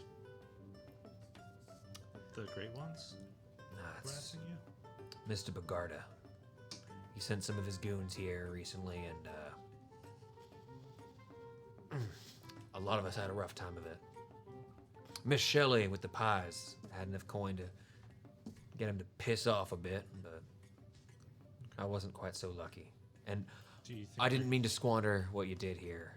I'm gonna make every copper back. It's okay. Do you think they're gonna return? Got until the end of the week. Hi, hi. Hello again, ma'am. You've been here. You guys have all. I've just been in the corner, like, what's I'm up? sorry. No. Normally this place is much nicer, as you know. My normal MO is solve problem with words or magical violence. But I don't know if we could do that by the end of the week. I mean, a raven appears on your shoulder and says yes. Something in the back We'll of my hang out mind just here told me and that just perhaps kill them. we could, but No, it's at the end of the week where we do solve it by beating them up. sorry By if I wanted being to step on your toes, but I'm happy to help with a contingency plan. Oh no, I'm staying with my uncle until this gets resolved. See, if you need help, you'll ask for it. Yeah. You know something, reach out. gal. You can. Yeah, apparently you can cast all this fancy magic, leaving me in the dust. No, now I know you've been fighting bandits, but these fellas, Mr. B, Thorne really. killed a dragon. Like, Well, not a dragon. No, like a Yeah. dog. Like he one of flew the- in the sky Yeah, it was and like a murdered a lizard. dragon, like by himself. Blue lizard wasn't too impressive. Like massive wings. We got like millions of Now, wait a coins. second. The Now- craziest horde. She's speaking hyperbole. Wait one ink making minute. Whoop! Stumbled over that. He turned a boat into Nephew, a bomb. look me in the eye. You tell me, did you fight a dragon? Yeah, I did. You see this man swell with pride. Good work. You'd make your paw proud. And you see, he cracks just a little bit. How many crime lords does this man want me to kill for him? I will die for this man. Can I make a little model of the dragon with prestidigitation to show him? Like Oh, it looked that's like some this. fancy magic. He turned a boat into like a bomb and like made it fly in the sky. Wait, what's a bomb? It explodes everywhere like this, and I like begin You can make regaling him with the explosions? story. Like Yeah. you brought in the wrong person for subtlety. Where did your pa get the money to pay for all this schooling for this? It's just something I can do now. I don't really know how You know what? it works. Whatever the gods did, I'm sure it was for the right reasons. Yeah. But listen, I've got some things still. They didn't find that seller. I got some things I can sell. I can just pay them off. We'll be fine, at least for the season. See, And in that time, I got. No, the issue I have is that this is just going to continue to happen as the new guy steps in, and so I'll stay here with you, and we'll handle this. But you got your smiles with your friends. Yeah, I can put that on hold for a week. Aw, we're his friends. Of course, when the way this one talks about you and your other friends is just. Shut up. He immediately goes, all right. And this I is why understand. Thorne never lets me tag along. I get it now. The two men just kind of shoving objects with their feet, kind of sweeping just a little bit Hands in the pockets. in their pockets. Oh, you ever drink? But taking a little bit of time here. Okay, you want to stay here for a bit? Yeah. They've got a conversation they're going to do over there with Iris, which Elle, you're more than welcome to go back to if you'd I like. assume you do you shove like low. Do you want to bring Rickert to the warehouse or no? Yeah, I'll help him clean up, and then once we're done and secured it, we can go back to the warehouse just to have him stay at a place where he doesn't feel like he's going to get attacked in the middle of the night. As you walk back, you see this man he's tall. He's not super buff or anything, but he lifts crates. He helps people all throughout the row here, and there's a point where you walk around a corner and someone just walks past, and he visibly jumps. There's deep shame in these. The wrinkles here seem so much deeper today, and a man who doesn't quite know how to be afraid. Like he's never been a warrior, but he's certainly not been a coward. You eventually make your way back, heading and returning back to the warehouse. You guys are both so mad. We know. We're gonna go kill some crime bosses. I want to go kill some crime bosses with you all so of bad. Guys, I have enough crime bosses for all of you. We have enough gold to buy them all out. Why don't we just unify them under one we have to banner? defeat the crime bosses to ascend to crime boss. Right. stone. We buy them all out to Crime boss, unify crime them boss, under crime boss. The only one way to banner. fix the problem is to engage with it. Can I share? Yes, by you buying said them all kill. out. I said kill. You said kill. You said fight. What happened? I said kill earlier. You said fight just now, though. I thought. Maybe She I meant heard wrong. burn. With Rickert, You mean burn. Yeah. I want to just say a thing real quick. Thorne and Elilier, as you head back with Laurentius and Elle head back with Rickert, this man broken by the past couple of months have been hard. It was down, then it was up barely, and then it's down once more, kind of guiding him back. You all are heading home to the warehouse where your companions have begun to talk with Iris, who's unfurled this magic painting and begun telling her side of the story. We're going to end our session here tonight. Next week. Next week. For you at home, we'd love to have you come join us this Sunday for Footnotes, our Dungeons & Dragons after show where we talk about all things tabletop, review the session, engage with you here in chat. We really appreciate you all stopping by either here live on Twitch or later on our YouTube, and we really hope that you'll continue to enjoy the Stories to D4 channel. You guys, players, you guys make me so happy. Thank you so much for being at the table once more. It is always a pleasure to GM a game for you. And we'll see you guys next week. Bye. See you next time.